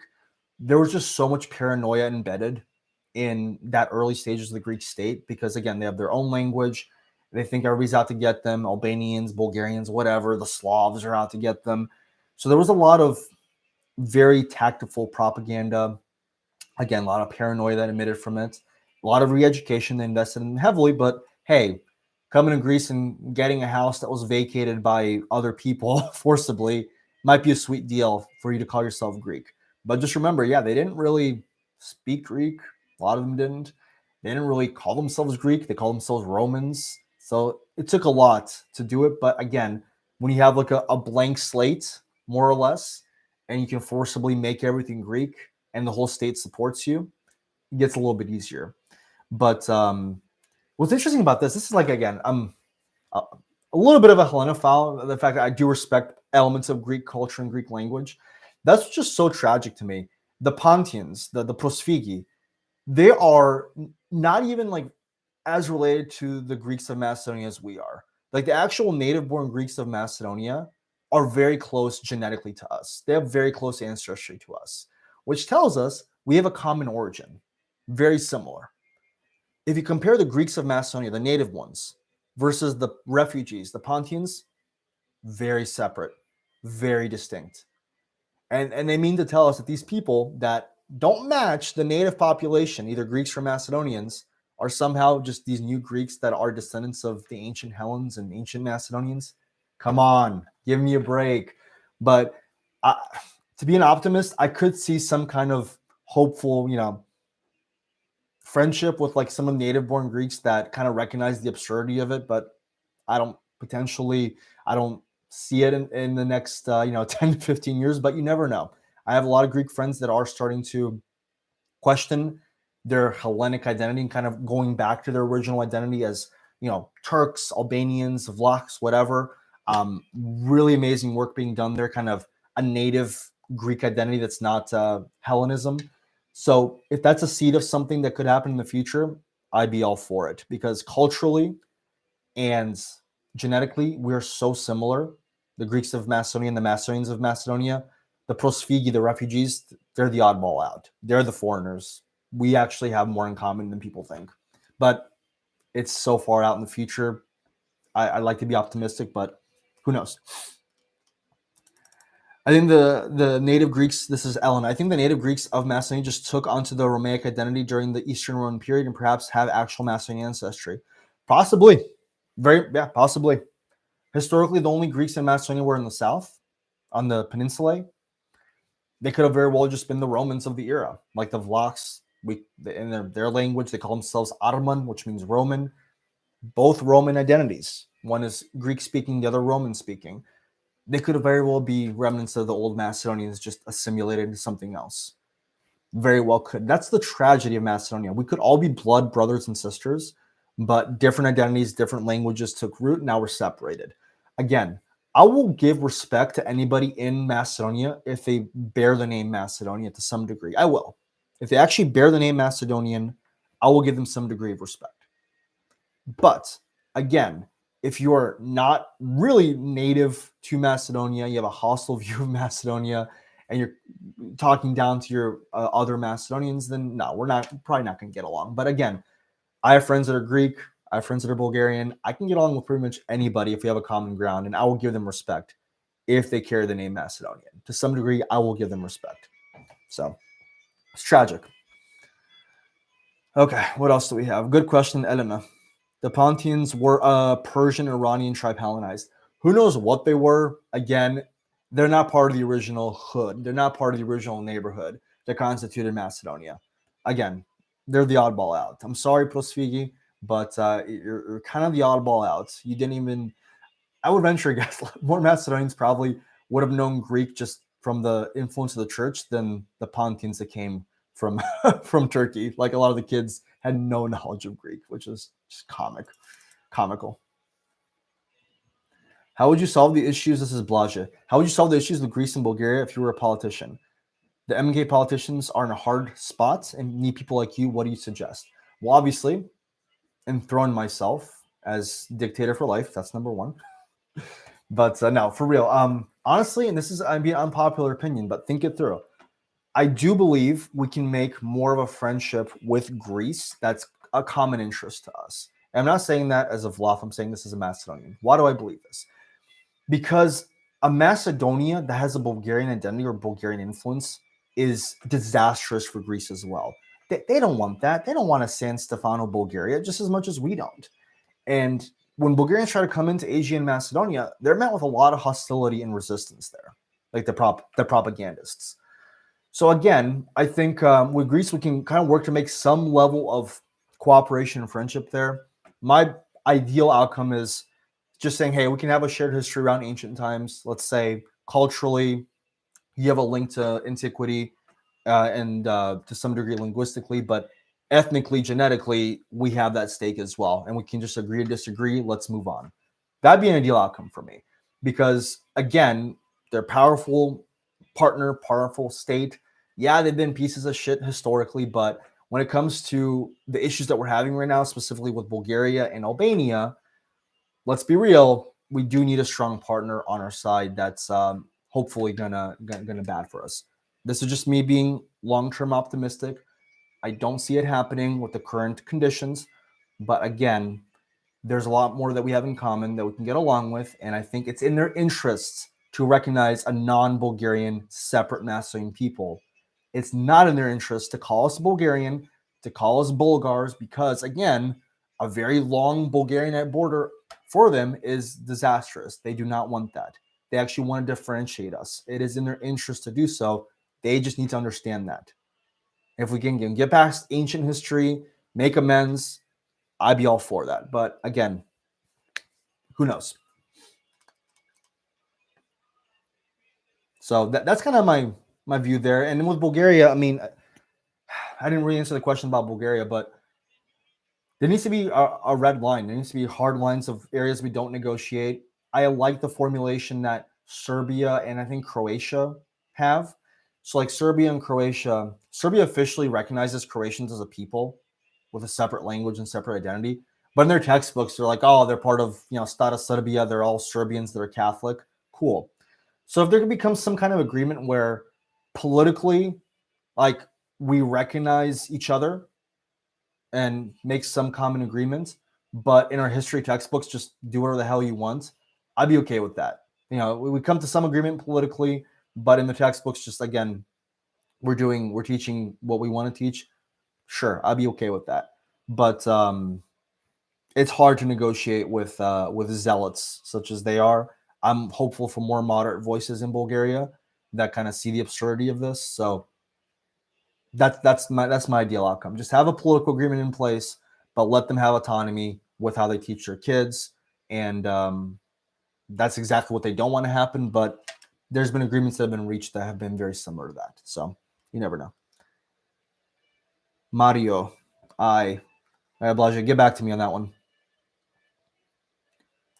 I'm guessing you live in America. How often do you visit Macedonia? As for Martin, I try to go every summer. To be quite honest with you, I went last summer. I went the summer before. I try to go every summer for a bit, like maybe 2 weeks if possible. Hopefully a little bit longer. I have a job now that gives me a little bit more flexibility, so I'd be able to go a little bit longer. Мислење за Христо Татарчев. Поздрав од Ресен. Веќе кажав малце за Христо Татарчев. Ќе кажем пак, мислам дека контроверзен е во една смисла, ама на многу имаше симпатија кон Бугарија, да, ама на крај на животот се покажа дека имаше многу лојалност кон Македонија и многу се отстрани од бугарската идеја кон крај на животот, кога виде дека Македонија како држава постои. Контроверзен е, да, ама беше еден од основачите на ВМРО. Имаме дел од нашата историја што треба да му даваме почит за тоа, ама како што имам кажано претhodно, не е добро, не е памено да имаме херои што се вистински. Сите се луѓе, сите имат мани, сите имат грешки. Христо Татарчев во Втората светска војна бил доктор за бугарите, дури фашистите му понудија да стани председател на независна Македонија, но реши дека не сега тоа да го направи. Има мешавина таму, има многу грей, што велиме по англиски, има многу измеѓу црно и бело, има многу мешавина што треба повеќе да се студира, да се објасни во контекст. Секој македонец има свој дел во нашата историја и може има дел на почит, ама 100% да ги браниме, да ги обнимуваме од нивните дела, не сум за тоа. Треба да имаме перспектив.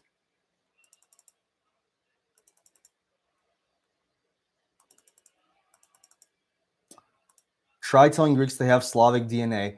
I don't have to tell them. Like, I see Greeks that have the last name Sklavos. Like, where do you think that comes from, dude? Sklavos. Sklavos. Like, where do you think you are from, my dude? Like, why do you think there's like a genetic line that separates you from southern Greece? Like, what do you think happened there, my dude?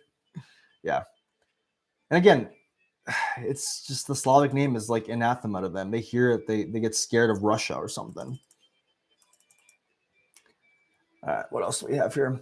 During the 90s Greek hysteria, a Greek academic from Salonika wrote that he never heard his fellow Greeks refer to themselves as Macedonians up until that point.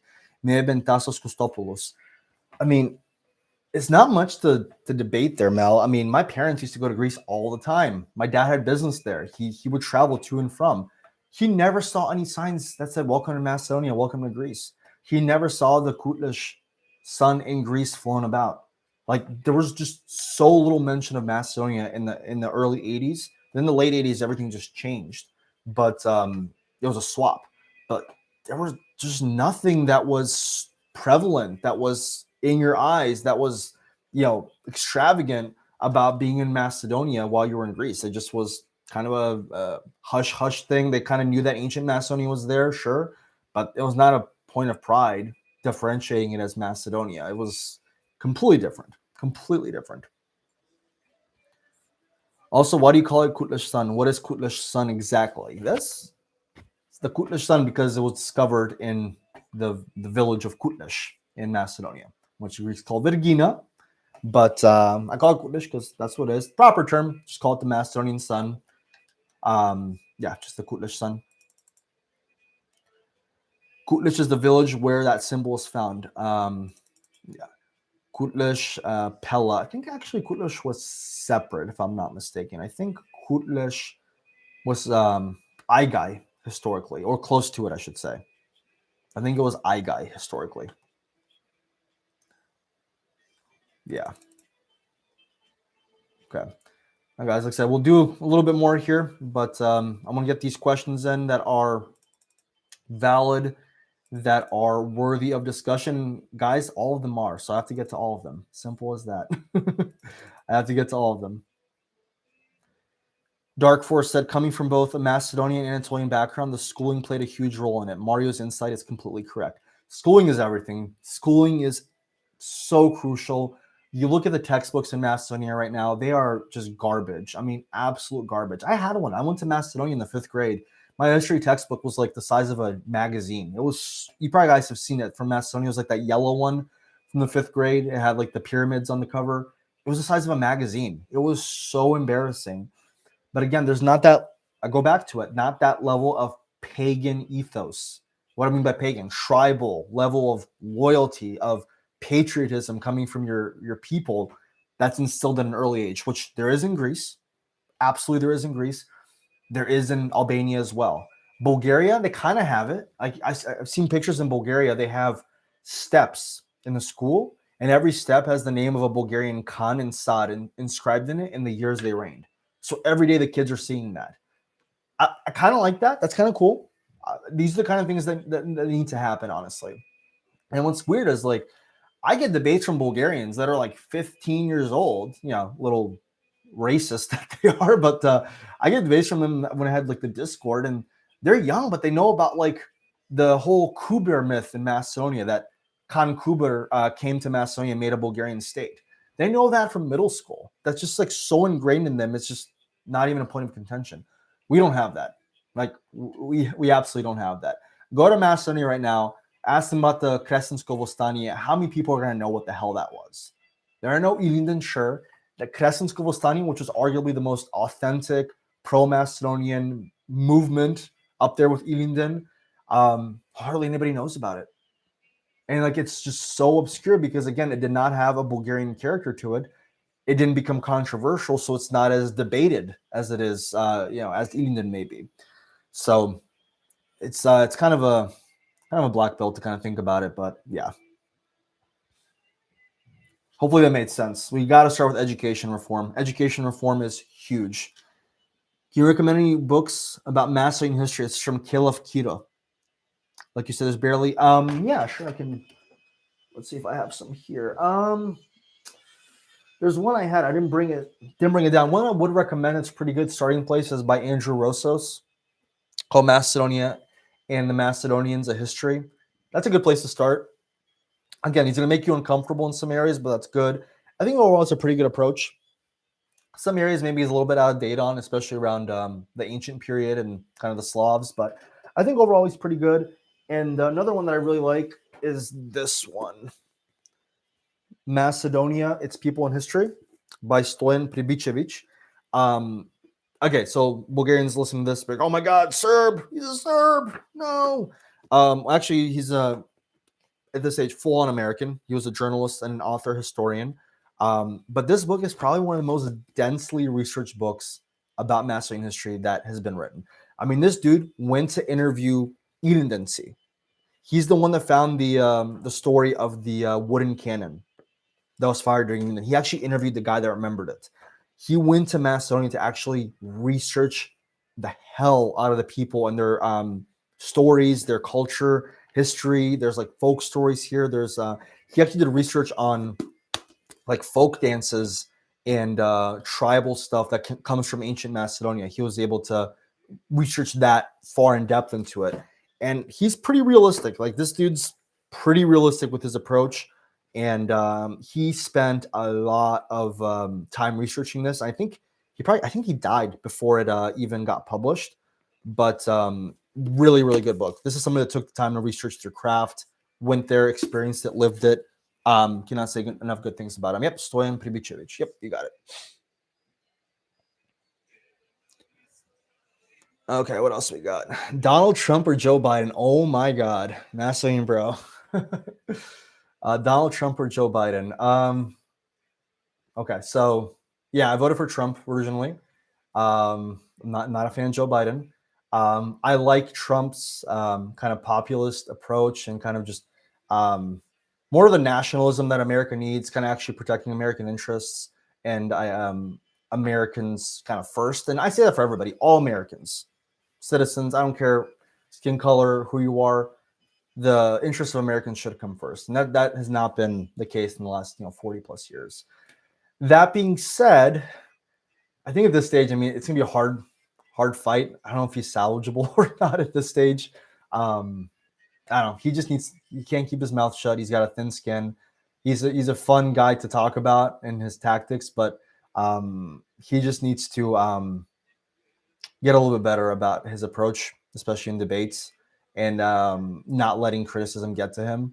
But again, it's entertaining. But does it get him the votes? Does it get him in the office?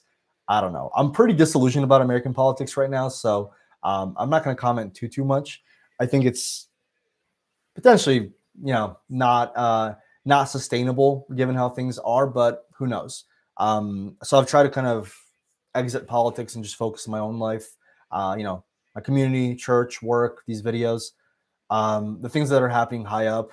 When they start affecting me day to day is when I'll start fighting for them and pushing for resistance. But at this stage, so little gets accomplished from the top down. It's really how you create your own life that makes the biggest difference. Is kind of my advice to you there. So whether it's Biden or Trump, how it affects your own life, you still got to make your bed in the morning. You still got to get up and find a reason to work a job you may not like, and serve your community, serve your family. Those are things that can't be given to you by the government. MIHX, hello Mario, hello to you. Can't tell if you're male or female by your username, but hello to you as well. All right, what else do we have here? Blaja says, I think they'll force us to go with Central Balkan Republic. That's what they were asking in the 90s.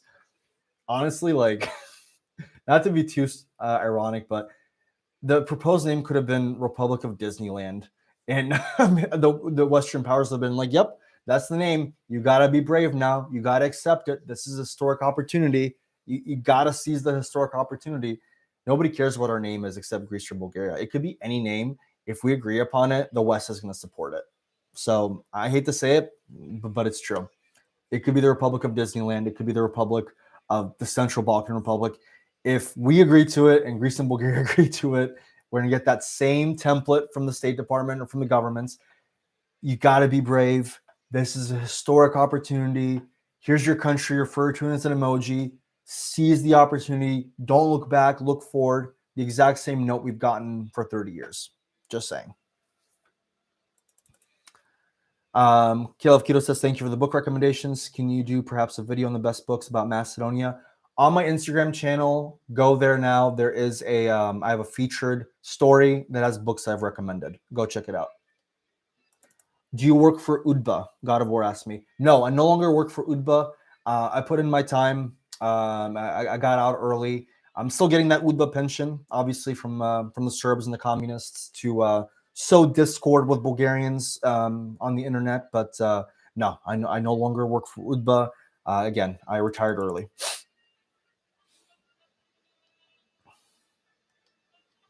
Guys, seriously, like I'm so bummed I'm not getting the funding I used to. I'm so bummed. All right, what else we got? Vardar or Pelister? Ooh, Pelister, my man. Sorry. Vitolchanets, Chikembari. I actually have family members that were Chikembari. Okay, I always bring this up about Chikembari. You guys know what Chikembari are, right? Like it's like the innards, like it's tripe soup. It's like the innards that we make. We're famous for it in Bitola. Bitolchin will get a kick out of this. Apparently, Bitolchani are so well known for Chikembari. They go from the marketplace. And my uncle told me this. I don't know how true it is. They go from the marketplace carrying Chikembari on their bags, right? And they're apparently carrying them on their pinkies like this, walking home. And apparently just the weight of all that deformed generation by generation the small finger of Bitolchani. So we're all apparently crooked in our pinky fingers from carrying Chikembari from the Pazar back home. I thought that's the funniest story ever because, I mean, not looking great there, but it comes from Chikembari apparently. So yeah, I'm for Pelister, of course.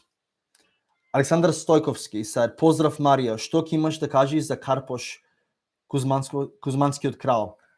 Što ja kažem za него, много интересен дел на македонската историја, ќе направам видео за него, не сакам да кажем премногу. Мислам дека добра идеја имаше, добар карактер за восстание, имаше многу искуство со тоа, ама многу сгреши што мислам многу рано го крена восстанието. Ки имавме поддршка од австриската армија под генерал Пиколомени, ама македонците многу го забрзаа и не стана ништо. И на крајот имаше мислам дека восстанието или мислам по некоја недела или нешто одма се изгасна и немаше ништо поддршка од австриската армија, од Австрија. Имаше можност Македонија се ослободи од страна на западните сили и да стане самостојна држава под германско влијание, ќе бевме нешто како Словенија, ама не успадна. И мислам дека Карпош, иако добар беше за кренење на восстание, многу рано го направи како Илинден и не доби поддршка како што требаше од Австрија, од Пиколомени. Дали знаеш да читаш кирилица? Да, знам да читам кирилица, но малце бавно ми е. Mario, what is a good response when Greeks say Macedonians spoke Greek apart from being a lingua franca? Pull up the list of Macedonian words from ancient times. See how many they recognize. There's some they'll do, some they won't. Majority they probably won't. I'll be real with you. And again, look up Nikola Mitovsky's paper on that. And when you think about it like this: what other Greek tribe necessitated the use of interpreters to speak to their own soldiers, like Alexander did with Eumenes? What other Greek tribe was saying, hey, are you going to speak in your native language, or are you going to speak in the language we're using for the empire, being Greek, during Philotas's trial? What other tribe was, not seen as Greek because of the way they spoke or how unintelligible they were? When you combine all those things, you just realize no other Greek tribe was put up to the same level of scrutiny as Macedonia. Sure, they can say, oh, this tribe was called barbarian. Okay. Were they also not allowed in the Olympic Games? No. Oh, hey, well, this tribe, they had these different gods. Oh, really? Was your Greekness also questioned? And like, oh, but this tribe was hard to understand too. Okay. Did they ever use interpreters for some of their soldiers? No. Did they use the words, Makedonisti or Makedonizain, meaning to speak Macedonian or to speak in the Macedonian way? No. So when you combine all those things, sure, there's some areas that other Greek tribes had, but when you combine the sum, not the parts, just the sum, and you compare it to other Greek tribes, none are there because the Macedonians were deviant, they were divergent. No other Greek tribe shared their characteristics because they weren't Greek. They weren't. The kings were maybe recognized, but the people weren't. What else do we have here? Have you seen the MK Docs YouTube channel? I think I have. Share it with me. I think I've seen it though. Might have been a while. I think it's been a while. There's one that's a documentary channel, right? I think I've seen that. I think I've recommended it before. Okay. They say Macedon means something in Greek or ancient Greek. It very well could. I'm not discounting that. There apparently was one word used by Homer that's makednos, which means long or taper. He used it to describe a wall. The wall was makednos, which is related to the word macro, meaning large. Could be the case. However, a lot of linguists, like Beeks, he's a well-known Greek linguist, he said it's pre-Greek based on its construction, pre-Greek. And so I put together a theory myself. I'm not saying I'm a credible linguist, but there's a lot of different things it could have meant.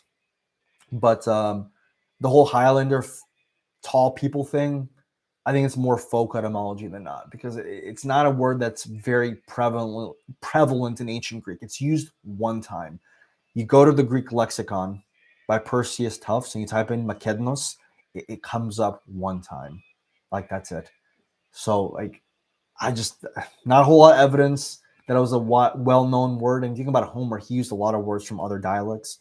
So I'm not going to be, completely defeated if it does turn out to be Greek. Cool, who cares? But I think there just needs to be more debate there. Elena says the Macedonia refers to the mother goddess. There's a lot of evidence to support this. Very well could. The call to the mother was huge there. Call to the mother was huge in Macedonia. I agree completely.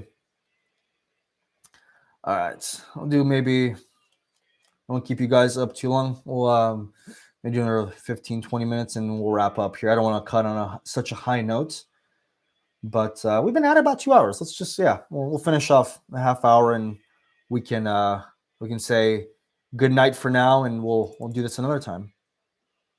What are your thoughts on the Albanians claiming Alexander as Illyrian? Well, let's face it, Albanians have a very interesting view of history. They claim a lot of things that are not of their ancestry, their background, but that just comes from them being seen as the first ones there, being the autochthonous ones. And again, I don't want to get into the whole Albanian thing. Like, I don't see them as much of like the country of Albania. I don't invest a whole lot in the country. Just let them be, I guess. They're not taken seriously when it comes to their claims to, Alexander or Achilles. Yeah, they probably have some Proto-Balkan ancestry, probably the majority. Whether they're Illyrians or not, who the hell knows? Some research says they're probably Daco-Thracian. They got migrated there. So they have ancestry in the Balkans. Let them, be part of the table, but I don't think anybody's really taking them seriously when they claim Alexander as one of their own. Another currency is called lek, which comes from Alexander, sure. But that's not one of the things I think is, studied as much in our discourse today, because it's just not, I don't think it's just valid. I really don't. let them bicker about Skanderbeg. Alexander's ours. Okay.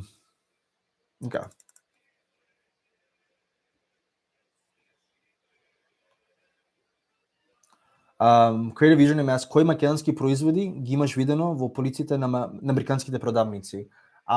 Имам видено Mama's Ivar, што го бойкотирам, оти се за владата, донираат пари на владата, иако има многу вкусен Ivar, бойкот правиме. Имам видено од што друго? Некои паштети, наши, не знам ли се наши или може од Балканот, ама паштети што ги имам јадено како мал, имаме многу паштети тука што ги продаваат.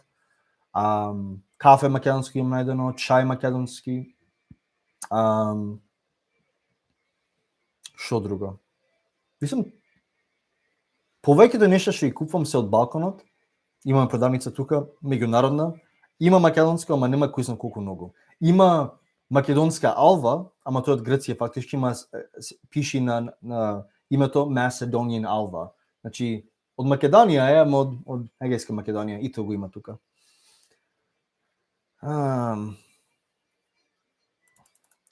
They say Bosnians are Slavic assimilated Illyrians. Who knows? Bosnians have a lot of Slavic ancestry, way more than we do. But the name Bosnia, I think, is Illyrian. I think it comes from Basana, which means flowing river, if I'm not mistaken. So, could be, but they have way more Slavic than we do, like way more. But Mama's Ivar was made from the brand of Zoran Zaev. Yes, and that's why we are boycotting it. Во Македонија си роден, да, во Битола сум роден. И зборам чисто битолски. Можам да зборувам македонски, ако сакате, но јас ќе си зборам битолски, а тоа ми е најсладко да го слушам. Ion Macedonia. Oh, I love Ion Macedonia. Hi, Mario, greetings. What should we do as Macedonians to increase youth engagement in the Macedonian cause, both in Macedonia and the diaspora? First of all, guys, give a follow to Ion Macedonia. One of the most professional pages in all things Macedonian, especially news about Macedonia. They give a lot of good infographics and explainers on Macedonian stuff. Cannot say enough good things about them.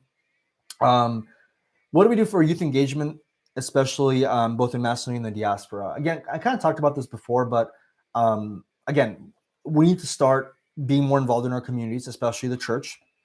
I'm religious. Not everybody's religious. That's fine. But still get involved with your church from a cultural aspect. Work with the leaders of your community there, the board especially. Cultural events, festivals, learning events.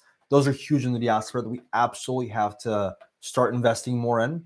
If we lose this wave of Macedonian assimilation in the diaspora, that's going to be game over quicker than we know it. So we need to get involved in our communities here. Sunday schools, huge. We're trying to do that at our own church. Just preserve the Macedonian language. That's going to be crucial. And again, I've said this before, sending kids to Macedonia.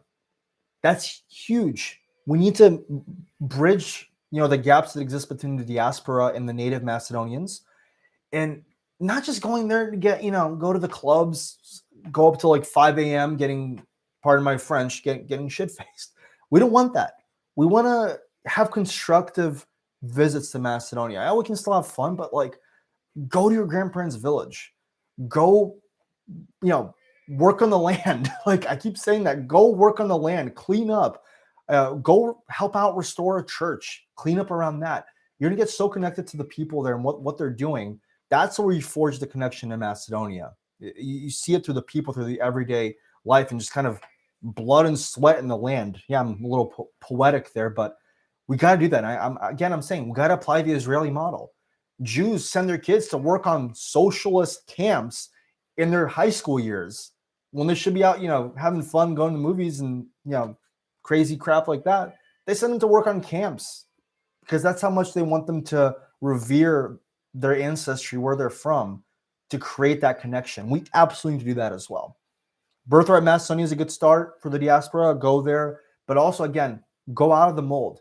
Go off that beaten path. Really connect with the land. See where you can help out, and that's first.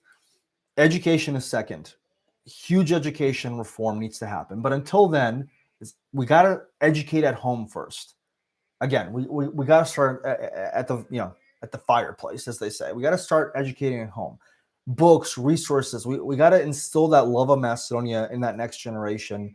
It's got to be something that, again, Plato said it best. Like you literally believe that the land gave birth to you, and that's how he envisioned creating this future republic where the land gave birth to you. Like its blood is in your blood. Like all this like crazy poetic stuff, but that's the level of enthusiasm we need for Macedonia, especially from an early age. Just to again view it as something sacred, something holy, being from this little country called Macedonia, carrying that name that's from the Bible. Again, that kind of pagan mentality, saying like kind of a tribal loyalty to the land. So education needs to happen from an early age, and definitely needs to be more an active role from the community, from the parents. It takes a village, right? So it needs to be more actors involved. And third, I would say it's just that professionalism. We're not going to win Macedonia. We're not going to win the fight for Macedonia with these long Facebook posts by these, no offense, boomers that write 30 plus paragraphs on Facebook and all caps and all that stuff. Nobody takes that seriously. We need professionalism. We need polished appearances. We need to be well spoken. We need to articulate our issues well.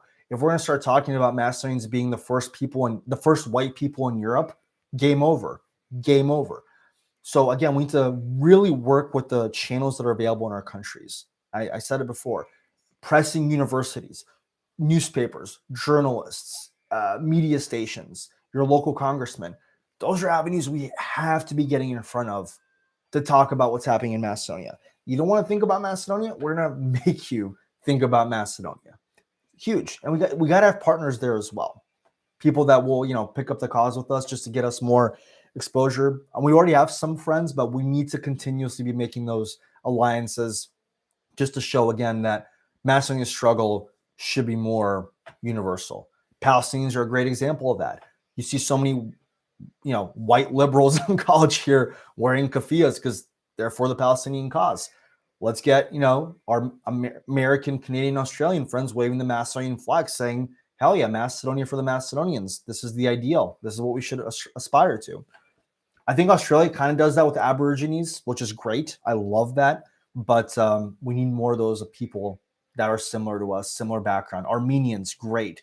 Irish, phenomenal. Bosnians, Croatians, phenomenal. That's how we press our cause. If they can see Macedonia's cause as unique, but not on its own, that there's other cases of injustice like that, that's where the tissues start connecting, the gears start moving for other people and actually helping us out.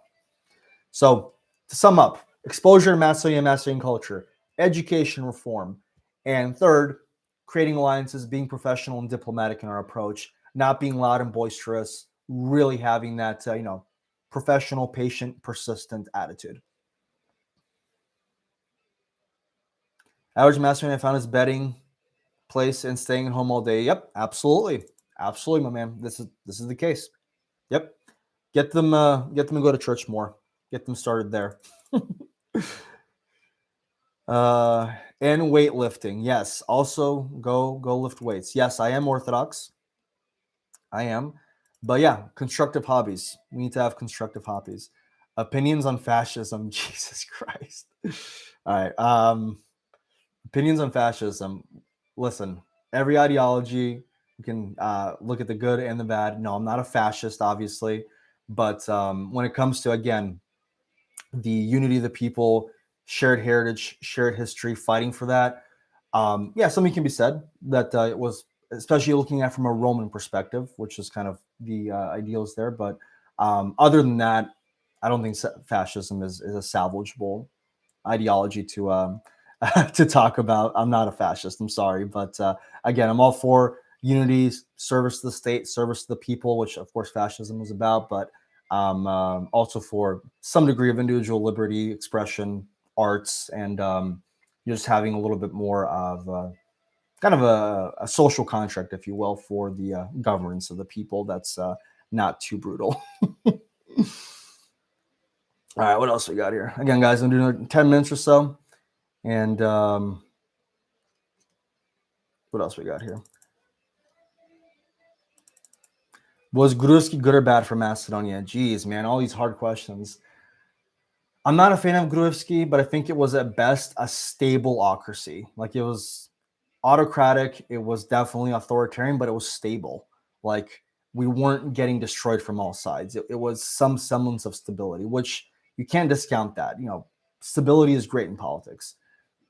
I would say, yes, lesser of two evils to some degree, but a lot of stuff that happened now, he probably would have done too. Like, he was okay with the name change, but he just didn't want it erga omnes. He just wanted it to be used externally. He was okay with making alliances for coalition purposes with Ahmeti before and other, with Jaferi. So all the things we don't like about Sasama, and for good reason, he definitely, Vamaro did also do it to a smaller degree, not as impactful. But yeah, I think just overall it was more of a stable autocracy is the best way to put it. Didn't really advance much, but at least our interests and what we expected was more or less stable.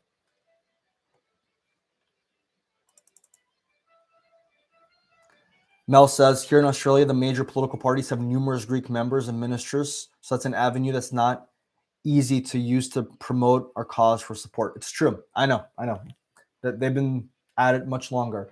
But I think starting with the notion that, yeah, we're already behind. How do we get people that are successful in their field, professionals, how do we get them to still be involved in Macedonian cause? You don't necessarily have to be in parliament to do it, but you could be any vocation, any career. Find a way to give back to Macedonia. Like that's what it needs to come down to, because we're already behind there. And we have so many Macedonians in Australia. That's the mentality that needs to be instilled. All right. By the way, guys, how am I doing? Doing okay? First time. Doing okay? Answering some questions. I think I got to most of them at this stage. I studied Western culture for years, and what we need are Benjamin Franklin's and George Washington's, a noble and moral population. Wow. Yochanan Andreas. Love that. Absolutely love that. Okay, so I'm going to do a little diatribe here. I love what you said there, that we need more Washingtons and kind of that ideal. Yes, because first of all, the American Republic, the whole Constitution, the idea of liberty was set up for the expect purpose of having a moral, religious, and temperate people. Liberty doesn't work without having a good moral foundation to, again, still make decisions. You can still be wrong, but you don't want to be a slave to consistently bad decisions for the sake of freedom. That's number one. So I agree with you there. Foundation for society does need to come from a moral, temperate background so that the excesses of freedom don't, make generational chaos, number one. And number two, Washington is probably the best idea of a politician. Why? He gave service to his country in the revolution. Afterwards, he wanted to work on his farm, the private life. He didn't want to be in politics. He got asked to be in politics because he was the most popular man universally. So he accepted. He didn't make himself king. He didn't go overboard. He only asked to be referred to as Mr. President. And at the end of 2 terms, what does he do? He goes back to his private life. That is what a politician should be. Somebody that is successful, doesn't need politics to become wealthy, has a service to his people that he's called to do, or she does it, gets it done, and goes back to their private life. That's what a politician should be. That's where the incentives are to actually make change and progress. People that are not motivated by wealth and prestige in politics, that just want to do it, get it done, and get the hell out of there, go back to their actual lives. That's what service should mean. And that's what Washington embodied. Washington could have been dictator for life if he wanted to, but he didn't. He wanted to go back to being a planter, a farmer. And I love that ideal. I love that. So if I ever go into politics in Macedonia, expect it later in life when I've made my money doing other things, so I can go in politics in Macedonia.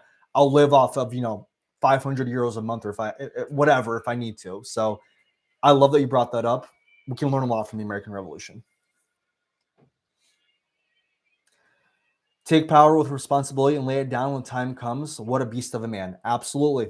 Absolutely. Learn about Washington. He is one of the best models of a politician, leader, general. So amazing. And we have Maximus Meridius saying, we need a strong Macedonian doctrine that promotes Macedonianism, not Pan-Slavicism or Yugoslavism. Right now, we are fragmented. I agree. Listen, for some degree of regional cooperation with the former Yugoslav countries, I'm okay with that. I think they are friends of ours for the most part. But yes, a Macedonian identity needs to be promoted first. That's natively Macedonian, but also it's a healthy form of Macedonian nationalism. It's healthy, meaning we're confident in who we are.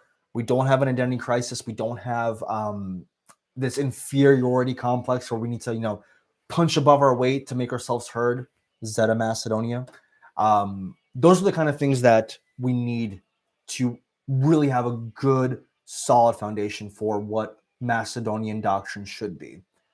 Like, again, go back to the Israeli model. There's been archaeological findings that the Jews probably did not wander the desert for 40 years. Probably. Who knows? Archaeological findings don't support that. However, no Jew is ever going to say, oh, yeah, guess that didn't happen. Guess we're not Jews anymore. They're going to believe that. That's national doctrine. That's national ideology. That's what we need as well. Like, that's exactly the mentality what we need. Like, yeah, facts, we still want to use them, but we need a national narrative that, again, nobody's going to want to deflect from or not get behind. We need a red line there. This is who we are. This is what constitutes our identity. Is not going to be a redefinition of this. This is set in stone. Our Macedonianness is set in stone. Their Jewishness is set in stone. God damn it, we were in the desert for 40 years. Cool. Damn it, we are Macedonians. We are Macedonians. We are a people that is native to the Balkans. We have ancestry, culture that is rooted in this land. We are Macedonians. We're not going to be redefined as Slavs, as Bulgarians, as newcomers. This is who we are. So, pagan mentality, tribal mentality. I keep saying it. Needs to happen. Needs to happen. All right, guys. What else we got here? Yeah, what we'll do. So we wrap up here. I'm gonna read something, make this a little bit epic for us. Is that cool? I'm gonna read something to you. And then we'll wrap up here. I think 2 hours is good. 2 hours is good. It's almost noon. I'm gonna do more of these Q&As. If you guys like it, yeah, we'll absolutely do it. Absolutely, we'll do it. Give me just a moment. I'll find something that I really, really like. I did this before, but it's pretty cool.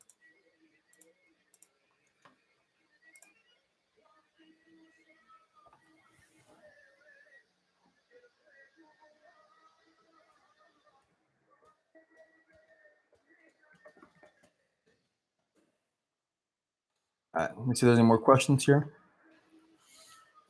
What if Macedonia was independent in the Karapush uprising? Well, if that had happened, my man, we would have been like Slovenia.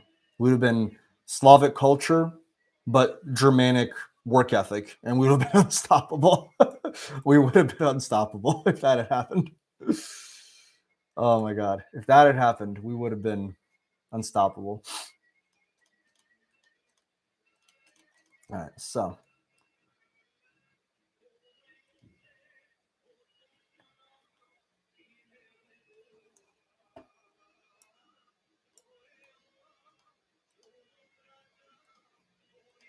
all right. So, I'm gonna read something off to you here, just kind of as kind of last thing here, just to kind of get the blood boiling with patriotism here. This is from the Macedonian Manifesto. That was from the Macedonian provisional government that got established after the failure of Kresna. The provisional government created this manifesto, basically how they're going to pursue Article 23 of the Berlin Treaty in creating autonomy for Macedonia. And I've read this before, but I think it's such a cool speech. I'm just going to read it off for you here, just to kind of, again, get the nationalism going. It says, real Macedonians, faithful offspring of your fatherland, will you let your fatherland be destroyed? Look at her. Look how suffocated she is in slavery, bleeding from the wounds of the surrounding nations that have inflicted upon her. Look at the heavy chains that the Sultan has put her in such a helpless state. All tears, our dear Macedonia, our beloved fatherland is calling for you. My faithful children, I love this part, you descendants of Aristotle and Alexander the Great, you, in those veins flows Macedonian blood. Don't leave me to die. Help me. It'd be a great shame on you, true Macedonians, if you remain silent witnesses of my burial. No, no. Here are my awful bloody wounds. Here are my heavy chains. Break them. Heal my wounds. Do whatever is in your power so the words Allied and United Macedonia can be written on the banner that I will raise. When you succeeded victoriously, drive away the killer from this land who fly the banner of discord that sow perilous ideas, dividing you, my dear children, into countless nations. And so united under the banner of Macedonia as one nation, rise high that glorious banner and prepare to write single-mindedly on it, long live the Macedonian nation, long live Macedonia. How's that for patriotic zeal?